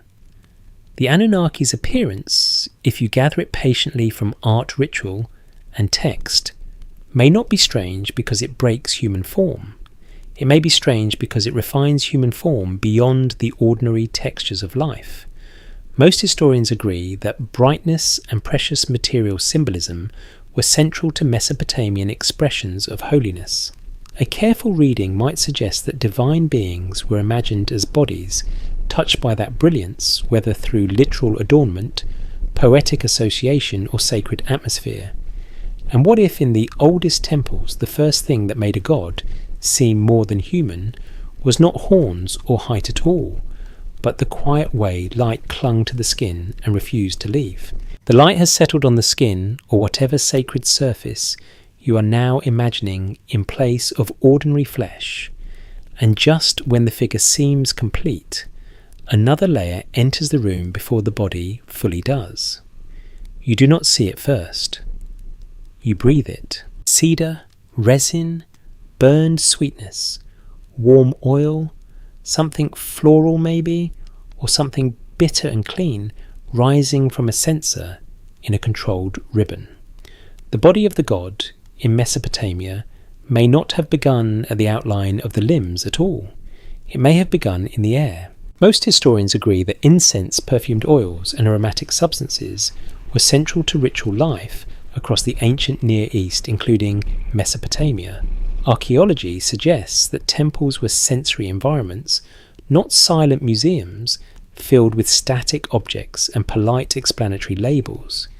The evidence we do have points to offerings, smoke anointing, and fragrant materials as part of how divine presence was marked, maintained, and experienced.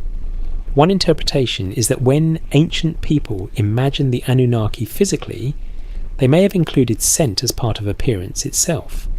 A more cautious explanation could be that fragrance belonged to the ritual setting rather than to the gods' bodies in any literal sense.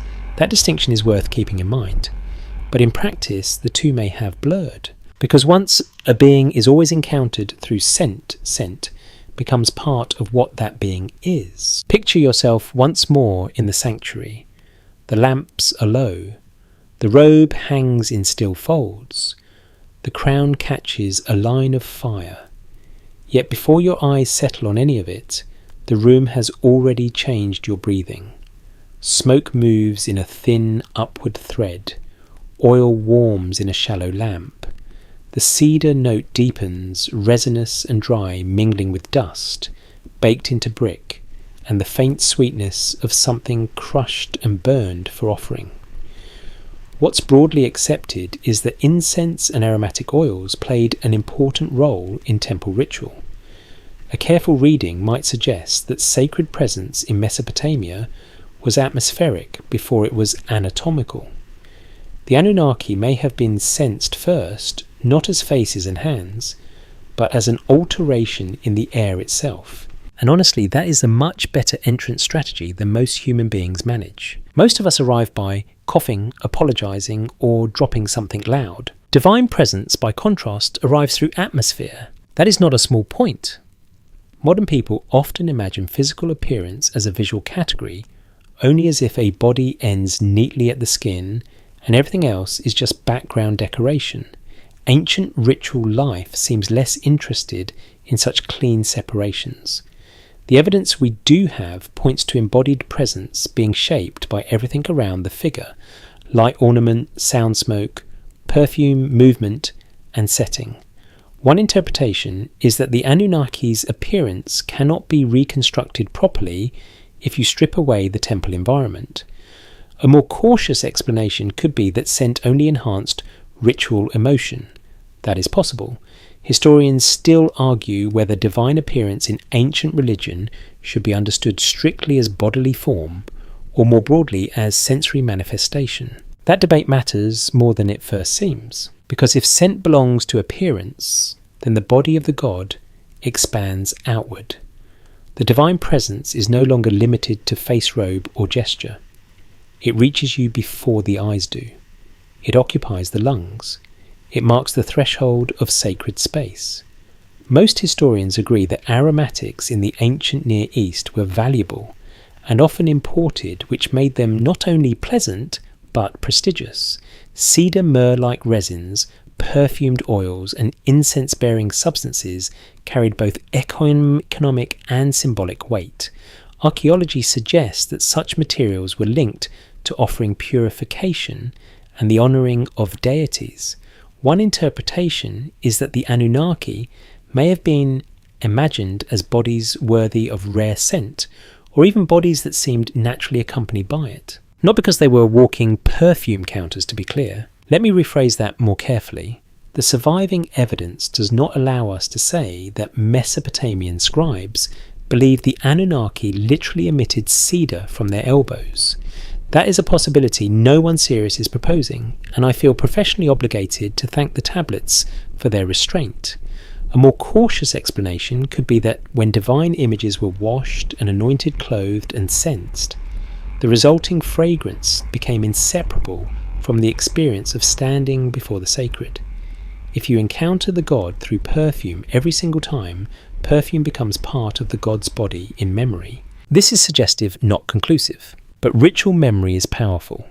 Think about how even now certain smells carry entire rooms years and people back into your mind without asking permission.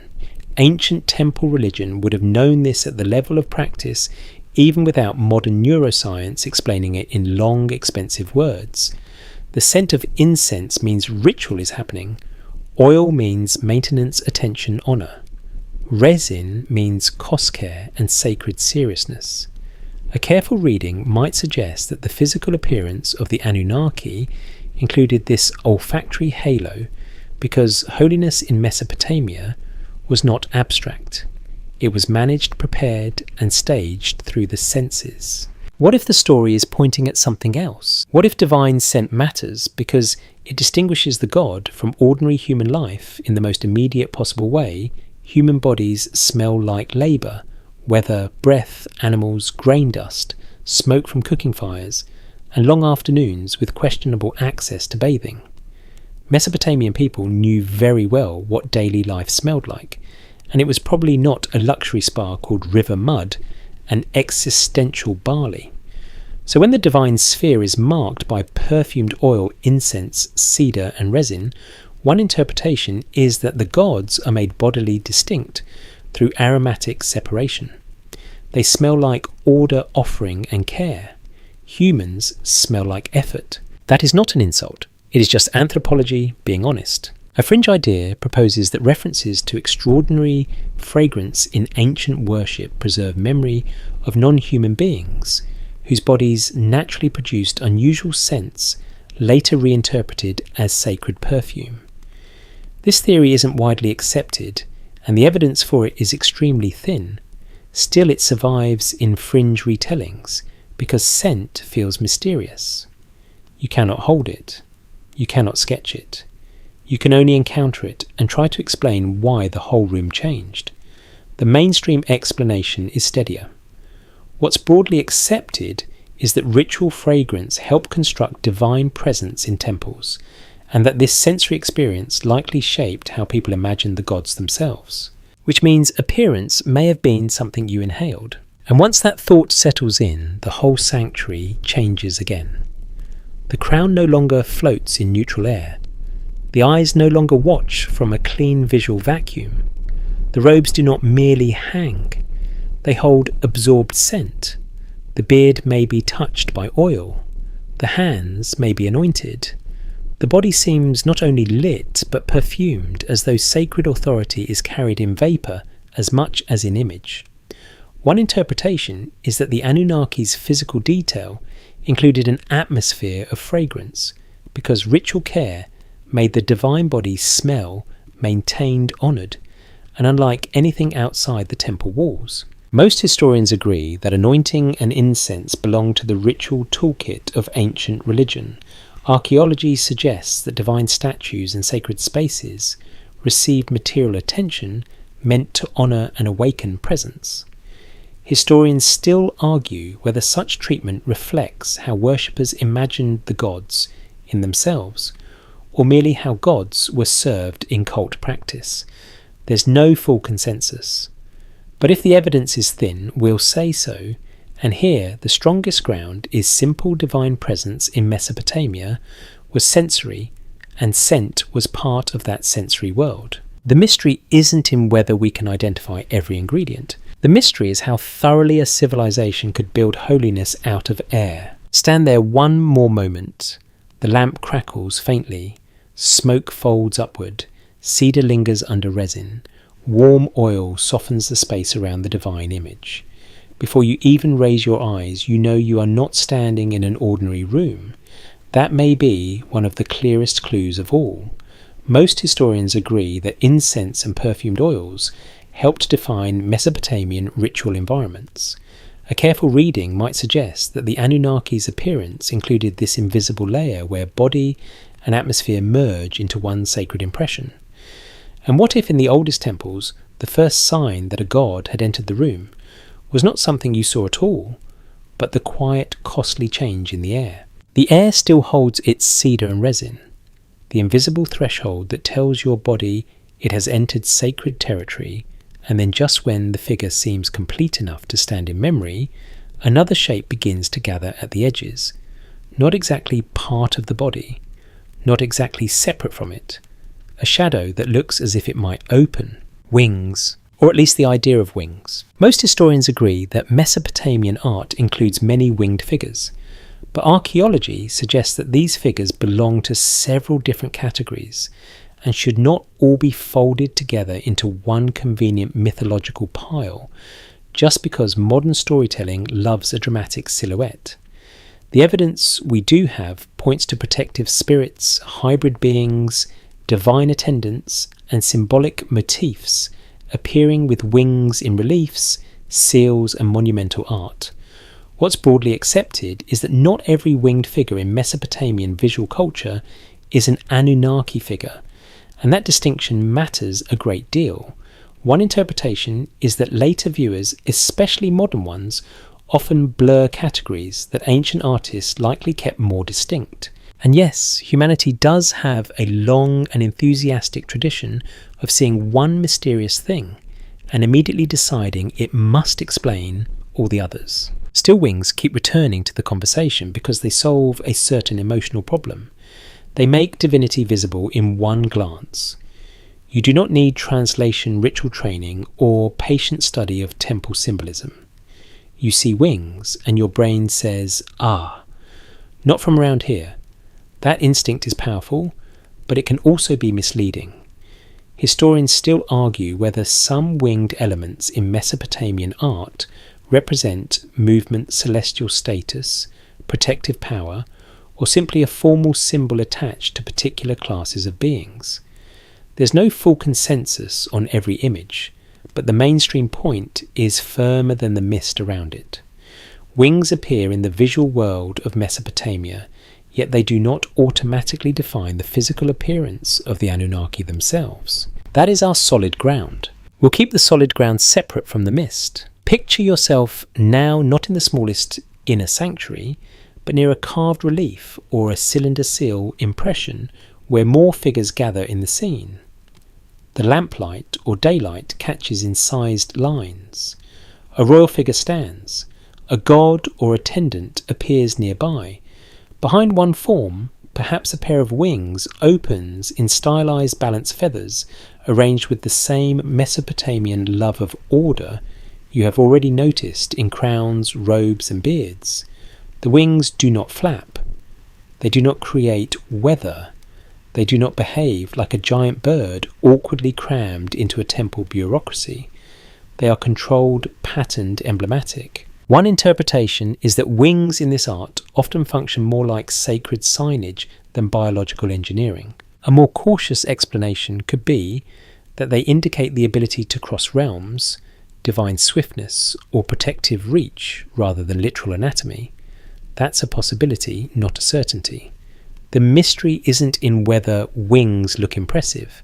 They do. The mystery is in what they were supposed to mean to the people who carved them. If we treat it as a possibility rather than a conclusion, wings may have belonged less to the stable body of the Anunnaki and more to the visual grammar surrounding divine presence. That matters because it shifts the question. Instead of asking, did the Anunnaki literally have wings, you might ask, why did sacred art so often place wing-like forms near powerful beings? Most historians agree that symbolism in Mesopotamian art can be layered and context-dependent. A wing may signal protection in one scene, divinity, or supernatural force in another, and something more ambiguous elsewhere. Archaeology suggests that viewers familiar with the religious world would likely have read such images through convention, not confusion. A careful reading might suggest that later audiences lacking that training merged divine beings, protective spirits, and heavenly symbolism into one glittering pile of assumptions, which is very human. We love a dramatic shortcut. A fringe idea proposes that all ancient winged figures preserve memory of literal non-human beings equipped for flight or technological ascents, later disguised as gods, spirits, or celestial messengers. This theory isn't widely accepted, but it thrives because wings are irresistible to the imagination. They promise escape from gravity, movement between worlds, and a body that no longer obeys the limits you are currently experiencing while sitting in a chair, trying not to drop your phone on your face. The mainstream explanation is steadier. What's broadly accepted is that wings in Mesopotamian art are often symbolic and category-specific, not a universal anatomical trait of the gods. And yet the shadow of wings still matters. What if the story is pointing at something else? What if the importance of wings lies not in whether the Anunnaki physically bore feathers, but in the way wings alter the silhouette of the sacred wings, add breadth where height already exists? They expand the body outward. They make a figure occupy more than ordinary human space. Even when attached to attendants or protective beings rather than to the Anunnaki, directly wings contribute to the visual atmosphere surrounding divine power. A careful reading might suggest that ancient viewers experienced sacred presence as something that exceeded ordinary bodily boundaries, and wings were one elegant way to draw that excess. The body grows beyond itself. That idea fits what you have already seen. Crown above the head, height above the human frame, radiance along the skin, fragrance in the air, now breadth at the edges, whether through actual wings in a scene or through a winged visual vocabulary that gathers around holiness. The evidence we do have points to Mesopotamian sacred art repeatedly expanding important figures through symbols. One interpretation is that the Anunnaki's appearance, even if not literally winged in any uniform sense, was imagined in a visual field where wings could imply nearness to the celestial access to movement between spheres or sheer supernatural importance. But we should not flatten the categories. That is where things go off the rails fast. Most historians agree that many famous winged figures from Mesopotamian art, especially the imposing protective beings in later Assyrian contexts, are not simply the Anunnaki wearing special occasion feathers. They belong to different iconographic traditions and functions. To be clear, this is debated in some details, but the broad distinction is mainstream. If the evidence is thin, we'll say so. For a single fixed Anunnaki with wings portrait, it is thin. For the presence of wing symbolism in Mesopotamian sacred art, it is much stronger. And perhaps that is enough, because the divine body does not need literal wings to inherit the feeling of wings. Stand in the half-light again. The figure before you is already more than human in crown gaze, scale and stillness. Now imagine behind it, beside it, or in the visual culture around it, those ordered feather forms. suddenly the whole sacred world feels less bound to earth, not detached from the ground exactly. Mesopotamia is far too practical for that, but connected to higher realms in a way stone and cloth alone could not quite convey. A popular rumour claims that later angel traditions and modern space god theories both drew from an original Mesopotamian memory of winged Anunnaki. This theory isn't widely accepted, and it tends to compress very different traditions into one convenient story. Still, it points toward a real fascination. People keep wanting the gods to have visible signs of crossing boundaries. Wings are one of the oldest answers to that desire. The mystery isn't in whether wings appeared. They did. The mystery is how carefully ancient viewers distinguished among the beings who bore them. And that returns you to the central tension. The Anunnaki are not easy to pin down, because the records give you a sacred world rather than a clean character sheet. Some parts are documented, some are interpretation, and some are gentle imagination. Most historians agree that winged imagery belongs to Mesopotamian religious art, but not every winged figure should be identified with the Anunnaki. One interpretation is that the Anunnaki's physical appearance may have been framed by this broader celestial visual language without requiring literal wings as a standard feature. And what if that is why wings linger at the edge of the story, not because they solve the mystery, but because they remind you that divine bodies in the ancient world were rarely confined to the neat limits modern questions keep trying to impose. The wings recede to the edges again, where they probably belong for now. And what remains in front of you is something almost more difficult to define. Not a single feature this time. Not crown, not eye, not beard, not robe, not height, not light, not scent. Something larger than all of them, yet built from all of them together. The body itself, or rather the body as sacred art teaches you to imagine it. Most historians agree that Mesopotamian art tends to idealize important figures rather than render them with casual realism. Archaeology suggests that gods, kings, and high-status beings are often shown in composed, perfected forms shaped by convention, ritual, purpose, and visual hierarchy. The evidence we do have points to a long artistic habit of building bodies that are not portraits in the modern sense. They are statements. One interpretation is that the Anunnaki's physical appearance may have been formed less by direct descriptive detail and more by this sacred artistic language, where the body becomes a vessel for rank order and cosmic meaning. A more cautious explanation could be that artists simply worked with inherited styles and repeated what looked correct to their culture. But what looked correct is doing a lot of work here. Because once a civilization decides what power should look like, that decision starts shaping gods. Picture yourself looking not at one statue alone now, but at a wider spread of images across time and medium. A cylinder seal impression pressed into clay, a carved relief on stone, a divine figure in a mythic scene, a cult image housed in a temple and dressed with care. The body in each case may differ in detail, but the same deep grammar keeps returning. Upright stance, balanced proportions, calm posture, limbs that seem made for significance rather than strain. What's broadly accepted is that ancient Mesopotamian art often presents important bodies as controlled and idealized. A careful reading might suggest that the Anunnaki, if imagined through this visual world, were not pictured as raw individuals, but as bodies shaped by sacred design. That phrase matters, shaped by sacred design. Not because someone sat down with a technical manual titled Divine Anatomy for administrative use. Mesopotamia was bureaucratic, but not quite that bureaucratic. Rather, sacred art appears to create a bodily language where power is visible through proportion, posture, and finish. A god does not slump. A god does not scratch absent-mindedly.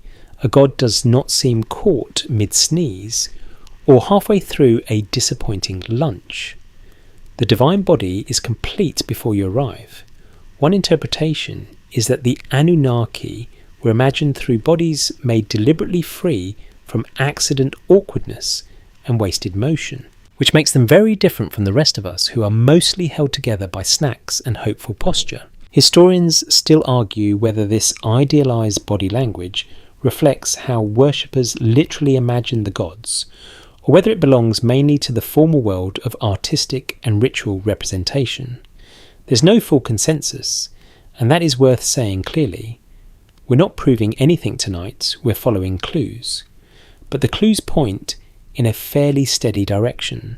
If divine presence is encountered primarily through sacred images and liturgical language, then sacred images and liturgical language do not merely decorate belief, they build it. The body of the Anunnaki may have been known through art in the same way a melody is known through repeated hearing. Over time, the pattern becomes the thing itself. What if the story is pointing at something else? What if the real mystery is not what the Anunnaki actually looked like in some hidden literal sense, but how ancient people learnt to recognize divinity in bodily form at all? A more cautious explanation could be that the body in sacred art is like a script teaching viewers where to place awe. Broad shoulders may suggest strength. Stillness may suggest command. Symmetry may suggest order. Finely arranged features may suggest completion. The body becomes readable in a religious way, and once it becomes readable, it becomes memorable. One interpretation is that the Anunnaki's appearance survived not through anatomical detail, but through bodily grammar. That would explain a lot. It would explain why the sources feel so vivid and yet so frustrating at the same time. You do not get exact measurements, but you get a strong impression. You do not get medical charts, but you get a body that feels complete. You do not get a candid sketch from some exhausted scribe muttering, "Yes, the third one from the left had unusually narrow shoulders."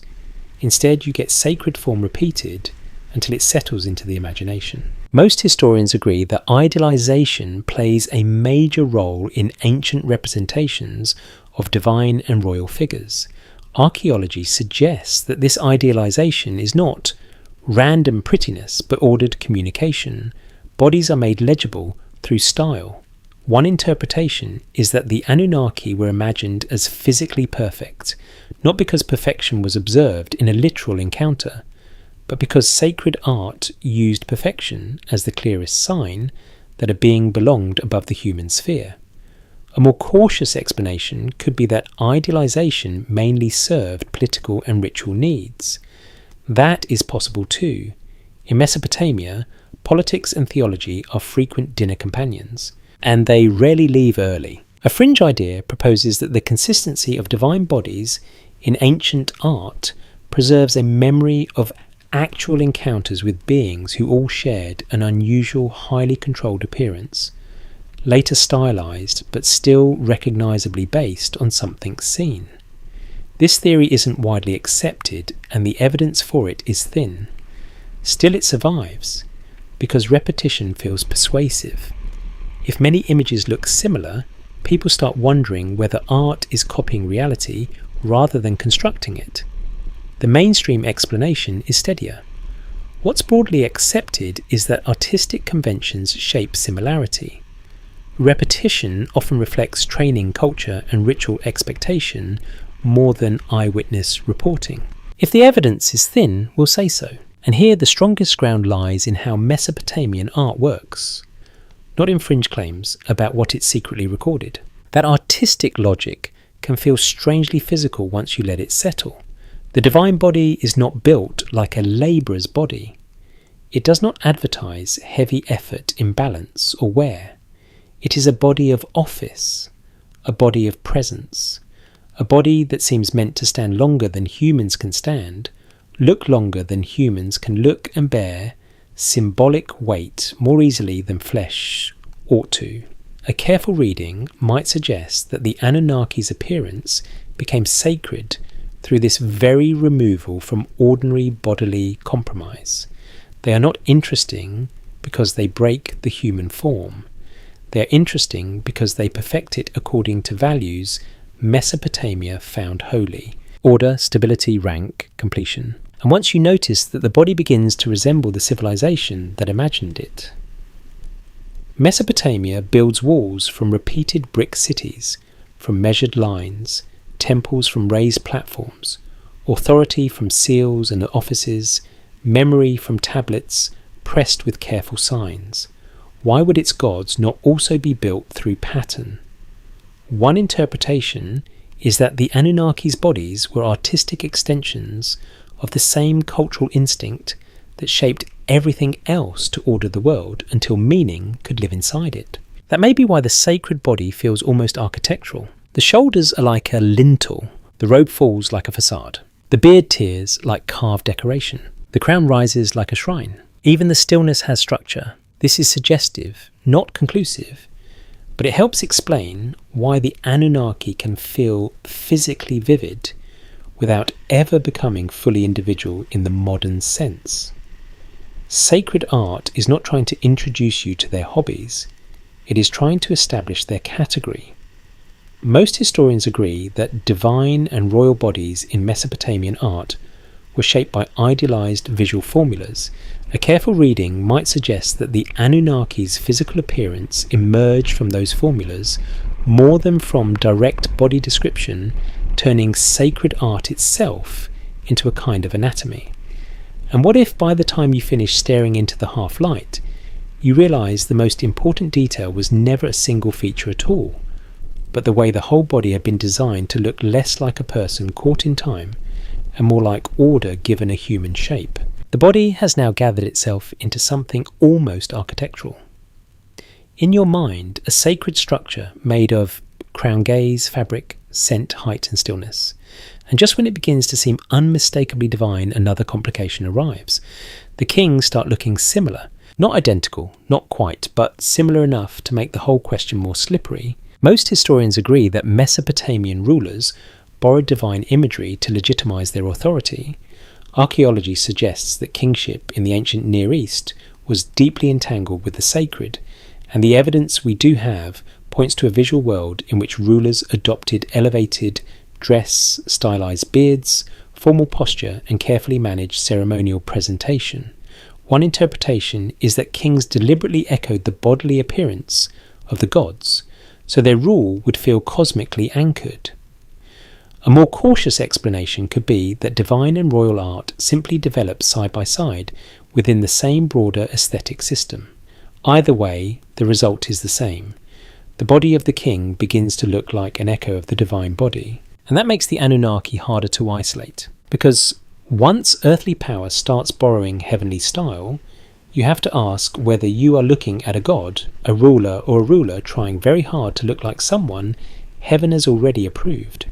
What's broadly accepted is that Mesopotamian kings did not usually claim to be identical with the gods in a simple sense, but they absolutely ruled through divine association. Temples, inscriptions, warfare, ritual, building projects, and courtly display all reinforced that connection. A careful reading might suggest that when ancient viewers saw a king in formal regalia, they were meant to feel a shadow of divine presence moving across the human frame, which is a very efficient political strategy, honestly. You do not have to become a god if you can convincingly dress in the visual glamour of one. Picture a palace courtyard now rather than a temple interior. The light is stronger, more public, less intimate than lamplight in a sanctuary, but the same sacred codes still travel with the figure before you. The beard is ordered, the robe is layered, the stance is controlled.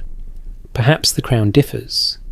Perhaps the full-horned divine marker is absent or carefully limited because visual distinctions still matter. But the body itself has inherited sacred poise. The ruler looks less like a person improvising a career and more like a stable axis around which the rest of the room is meant to arrange itself. Most historians agree that royal imagery in Mesopotamia used idealized form to communicate power, piety, and legitimacy.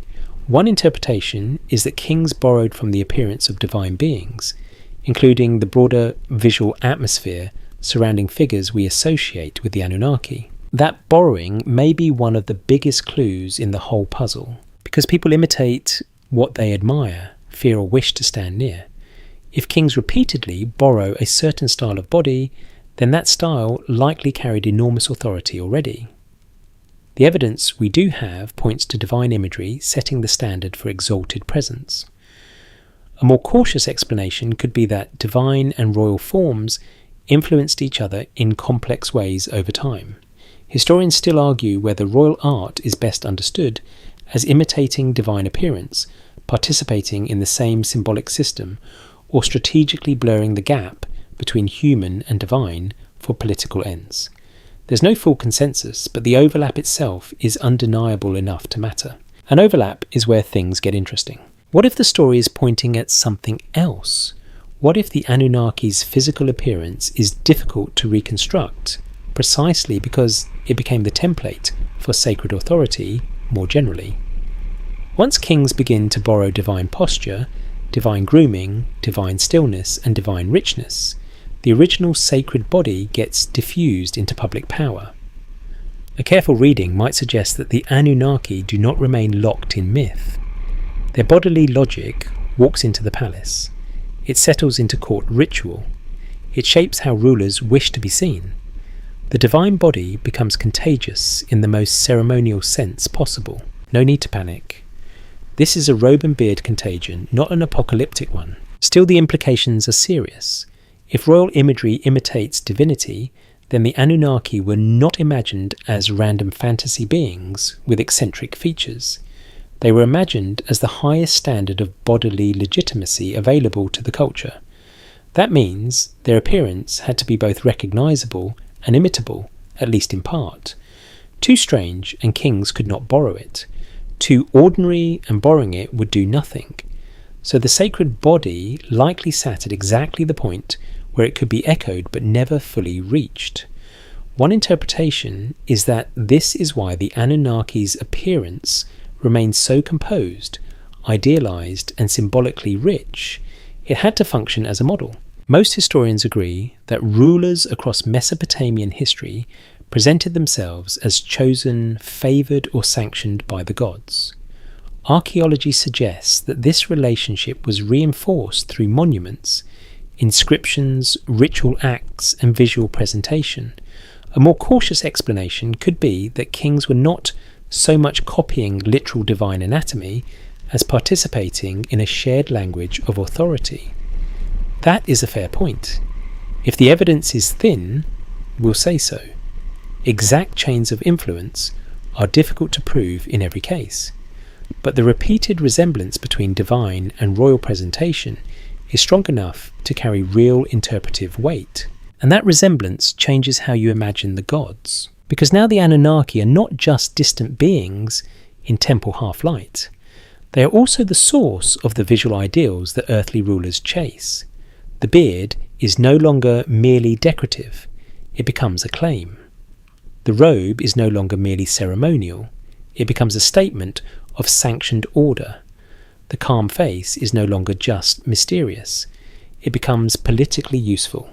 A fringe idea proposes that kings imitated the Anunnaki because ancient rulers preserved literal memories of contact with non-human overlords and sought to replicate their appearance as closely as possible. This theory isn't widely accepted, and the evidence for it is extremely thin. Still, the fantasy survives because the overlap between royal and divine imagery is so striking that some people want a more dramatic explanation than cultural imitation. The mainstream explanation is plenty dramatic enough. Human power, as it turns out, has always loved costumes that feel older than itself. Stand there in the palace court for a moment. Sunlight replaces lamp glow. But the logic remains. Officials stand lower. Attendants stand back. The ruler occupies the visual centre. His body more controlled, more adorned, more finished than the rest. You can feel how the sacred template has entered politics. The king is not the same as the god, but he wants to be read through some of the same bodily cues. One interpretation is that the Anunnaki's appearance became culturally powerful precisely because it established what elevated form should look like. A careful reading might suggest that divine physical detail mattered not only in worship, but in governance, where the look of heaven was carefully borrowed to stabilise the earth. That may be why the line never feels fully clean. Temple and palace, God and king, sacred body and political body, distinct yes, but constantly looking over each other's shoulders. Historians still argue whether this borrowing preserved old beliefs, served immediate statecraft, or did both at once. There's no full consensus, but what's broadly accepted is that divine and royal imagery in Mesopotamia are closely related. Some parts are documented, some are interpretation, and some are gentle imagination. Yet the pattern remains. The Anunnaki as bearers of divine authority may have been imagined with the kind of physical perfection and symbolic richness that earthly rulers could only imitate from below. And perhaps that is one of the strongest hints of all. You learn what the gods looked like partly by noticing what kings keep trying to become. Most historians agree that Mesopotamian rulers borrowed sacred imagery to reinforce legitimacy. A careful reading might suggest that this imitation helps preserve the bodily language of the Anunnaki more clearly than any isolated description ever could. And what if somewhere between temple statue and throne room ceremony, the face of divine authority became so influential that even kings spent their lives trying to wear it, knowing full well they could borrow the shape, the stillness and the glory, but never quite the height from which it first descended. The palace echo fades, and with it the comfortable illusion that divine appearance can be pinned down through crowns and robes alone. Because once kings begin borrowing the look of heaven, another force enters the story as well. Not official theology this time, not temple ritual, not court art, rumour. The kind that drifts around the edges of certainty and refuses to leave. Most historians agree that the surviving Mesopotamian record does not plainly describe the Anunnaki as giant star beings, reptilian overlords, or any of the more theatrical figures that modern fringe culture likes to parade through the ruins. Archaeology suggests that these later ideas belong far more to modern reinterpretation than to the original Sumerian and Akkadian sources. The evidence we do have points to divine beings imagined through religion, art, poetry and ritual, not through modern science fiction categories. But one interpretation is that the very vagueness of some ancient descriptions invited later imaginations to build larger, stranger bodies around them.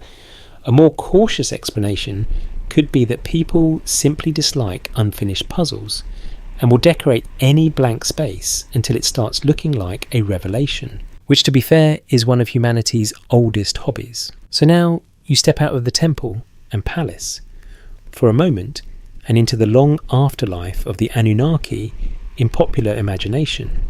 Here the body changes fast, heights grow, eyes become otherworldly, skin turns metallic, luminous or reptilian depending on which corner of the internet forgot to drink water that day. A popular rumour claims that the Anunnaki were remembered as towering beings from the stars, whose physical features were later disguised by priests, softened by scribes, or misread by scholars. This theory isn't widely accepted, but it survives because it offers something the original record often refuses to give: certainty with sharp edges. And certainty sells. It sells books, videos, documentaries with ominous music, and the very satisfying feeling that you, sitting there with a blanket and a mildly judgmental cup of tea, have uncovered what everyone else missed. But if the evidence is thin, we'll say so. Here it is thin, very thin, threadbare really. What's broadly accepted is that these dramatic star-being reconstructions say more about modern taste than Bronze Age belief. Still, the rumour matters because it reveals what people feel is missing from the older evidence. They want a body more visibly unlike their own. They want the Anunnaki to look unmistakably other. That desire is understandable. After all, if a being governs destinies, receives worship and belongs to the beginning of cities, you may feel it ought to look stranger than a highly organised aristocrat in ceremonial wool. One interpretation is that modern fringe theories are trying to restore a sense of awe, they feel mainstream history has flattened. A more cautious explanation could be that they are simply translating ancient divinity into contemporary fantasy language. Instead of horned crowns, advanced helmets. Instead of radiance energy fields. Instead of idealized height, literal giants. The emotional structure is similar even when the costume changes. That is why rumour deserves a calm look, not a panicked one. What if the story is pointing at something else? What if the persistence of these giant and star-being rumours tells you less about hidden ancient truth and more about the gap between ancient symbolism and modern literalism? Mesopotamian art can make a being feel enormous without making it a giant in the fairy tale sense. Sacred language can make a face feel radiant without requiring laser-grade luminosity. Symbolic height, perfected features, precious materials, ritual fragrance and controlled posture may have been enough for ancient audiences. Modern viewers, by contrast, often want the body of a god to come with impossible anatomy and a dramatic reveal. We are apparently no longer impressed by excellent fabric management alone. Still, even the fringe tales can preserve useful questions. Why do later readers so often imagine the Anunnaki as taller than humans? Because ancient scale already suggests superiority. Why imagine them as radiant or metallic? Because sacred brilliance already clings to them in text and art. Why give them strange eyes or not quite human faces?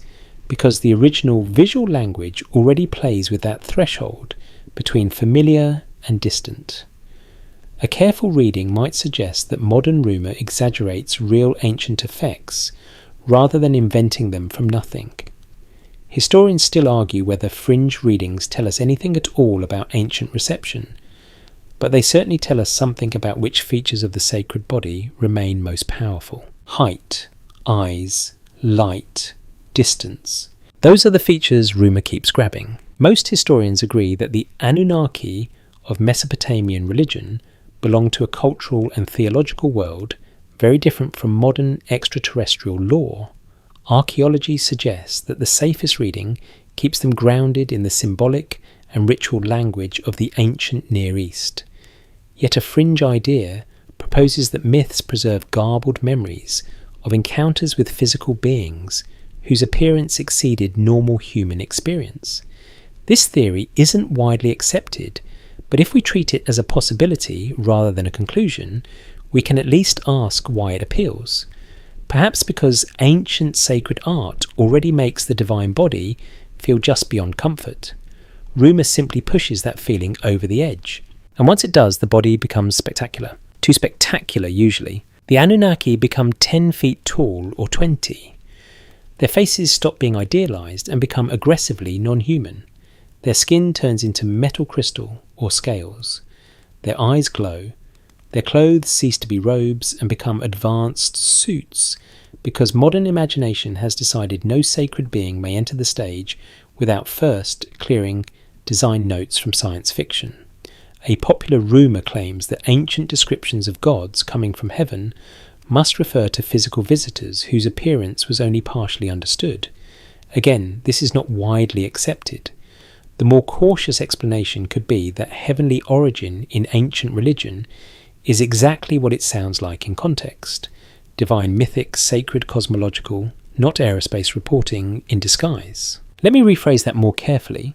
Ancient people were very capable of describing stars, weather kings, buildings, and animals without accidentally inventing a spaceship every 6 lines. That possibility, not a certainty, but a very reasonable one. The mystery isn't in what we know, but in what we can't confirm. And what we can confirm is this: the surviving records do not offer one neat, exhaustive physical profile of the Anunnaki. They offer clues. They offer bodies filtered through art, ritual, poetry, and status symbolism. A more cautious explanation could be that this very incompleteness is what gave rumour room to grow. If the evidence had included a dull but thorough administrative list titled Divine Height Complexion, and acceptable beard maintenance, fringe theories might have had a much harder time. Instead, the ancient world left you fragments, and fragments are irresistible, especially to people who enjoy assembling dragons out of 3 bones and a dramatic soundtrack. But there is a gentler way to hold the rumour without surrendering to it. Some parts are documented, some are interpretation, and some are gentle imagination. The documented part tells you the Anunnaki belonged to Mesopotamian religion and sacred literature. The interpretation part suggests their appearance was shaped through symbols of authority, idealized human form, and ritual atmosphere. The imaginative part asks quietly what it might have felt like to stand before such a being, if all those symbols gathered into one body at once. You do not need literal giants from the stars to recover that feeling. Ancient Mesopotamia already knew how to make divinity feel larger than life. Maybe that is the real lesson of rumour. It reaches for drama because the originals were already dramatic, just in a slower, more ceremonial language. So stand one last time in the half-light between fact and fascination. The crown rises, the eyes hold, the beard orders, the robes descend, the hands remain still, the skin catches light, the air carries cedar, the silhouette may borrow from wings, and the whole body stands just beyond your scale. Most historians agree that later giant and star being versions of the Anunnaki are modern reinterpretations rather than mainstream ancient evidence.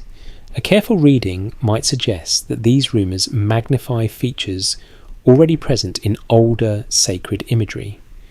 And what if that is why they keep returning? Because even when the evidence stays cautious, the body of the Anunnaki still carries enough mystery to tempt each new age into dressing it in its own impossible clothes. By now, the figure has gathered itself from every direction, from clay and crown, from temple light and palace, echo from ordered beard, watchful eyes, layered robes, still hands, radiant surfaces, fragrant air, and rumours that arrived very late to the party wearing far too much confidence.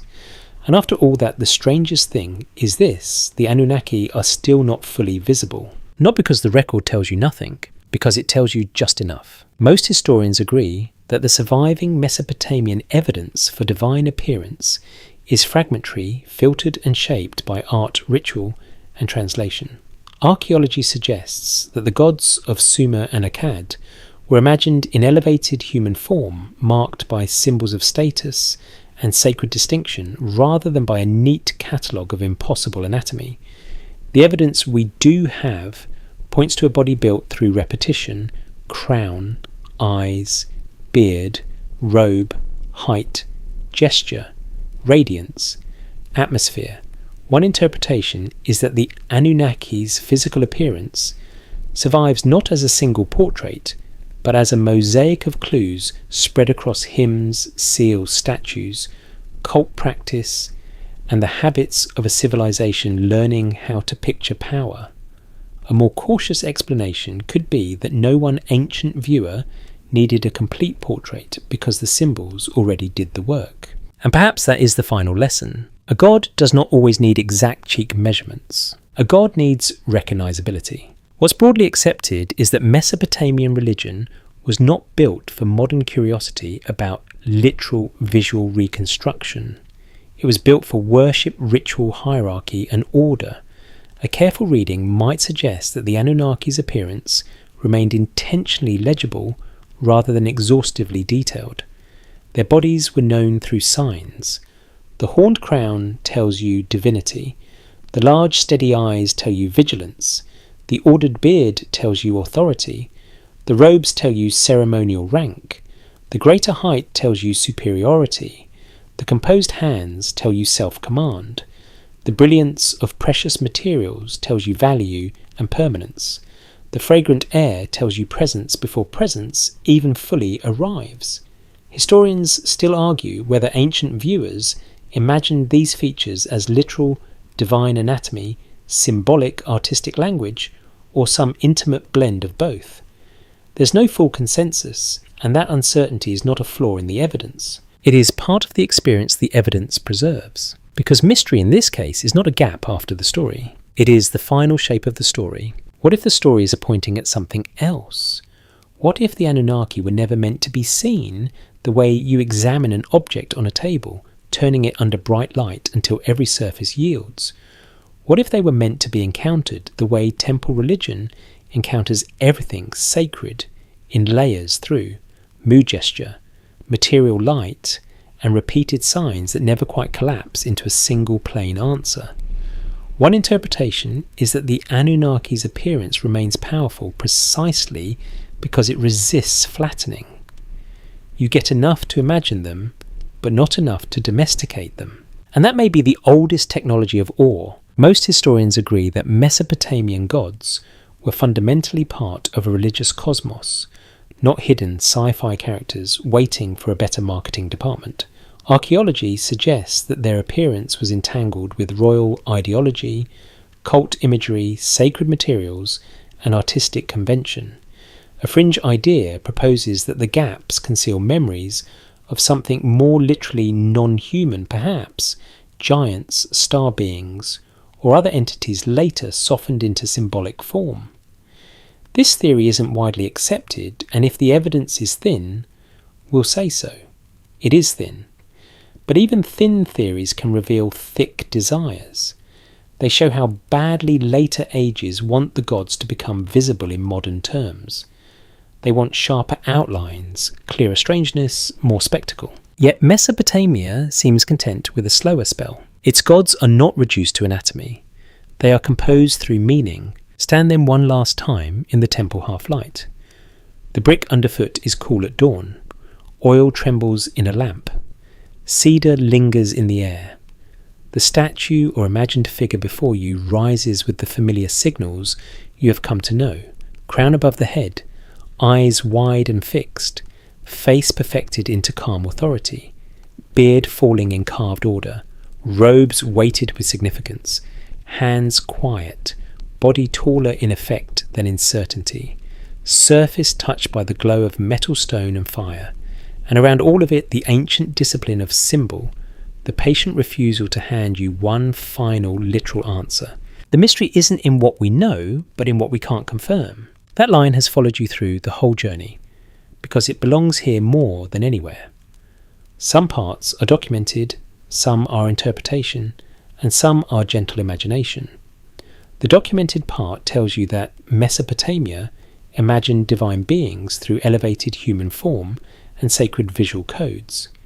The interpretation part suggests that the Anunnaki, among those divine powers, may have been pictured as bodies perfected beyond ordinary life.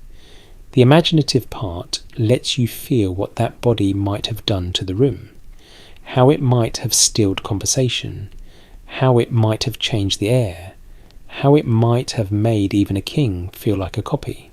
And perhaps that is the clearest portrait you are ever going to get. Not a face pinned down in modern detail, but a presence assembled from the oldest surviving habits of awe. Most historians agree that the Anunnaki remain difficult to define in strictly physical terms because the sources were never designed to satisfy modern anatomical curiosity. A careful reading might suggest that their appearance lives in the overlap between body and symbol, image and ritual, known fact, and carefully named uncertainty. And what if that is exactly why they have endured, because a fully explained God might become only a statue, while a god still half-veiled in clay, dust, incense and lamplight can keep watching from the edge of human memory without ever needing to blink. Now the pace softens. The room grows quieter and the old city seems to loosen around you. The lamp flame is smaller now, less a beacon than a breathing ember. The stone, the wood, the worked metal, the folded cloth, all of it begins to lose its hard edges and return to shadow. You do not need to solve the Anunnaki tonight. You do not need to name every feature with modern confidence or force every symbol to stand still under a brighter light than it was ever meant to know. It is enough perhaps to have followed the clues with care. You can let the crown drift upward into darkness. You can let the eyes grow softer, no longer watching as a challenge, but simply remaining where they have always remained, patient in the old half-light. The beard becomes texture, then pattern, then silence. The robes turn into long vertical folds of dusk. The scent of cedar and oil thins but does not vanish. It just settles farther away, as if the temple itself is exhaling after holding its breath for a very long time. Outside, somewhere beyond the walls, the plain stretches flat and quiet under the night sky. The rivers keep their slow conversations with the land. The cities rise and fall. Bricks return to dust. Names change. Tablets crack. And still some impression remains. Not a final answer. Just a shape made of reverence repeated often enough to survive. So you let it remain unfinished. You let the mystery keep its edges. You let the ancient body of the god recede, not into nothing, but into the place where old stories belong, somewhere between memory and atmosphere, between symbol and sleep. And as the last little light trembles and dims, you can leave the Anunnaki where Mesopotamia seems to have left them all along, visible enough to imagine, hidden enough to matter, and calm enough now to drift with you into the dark.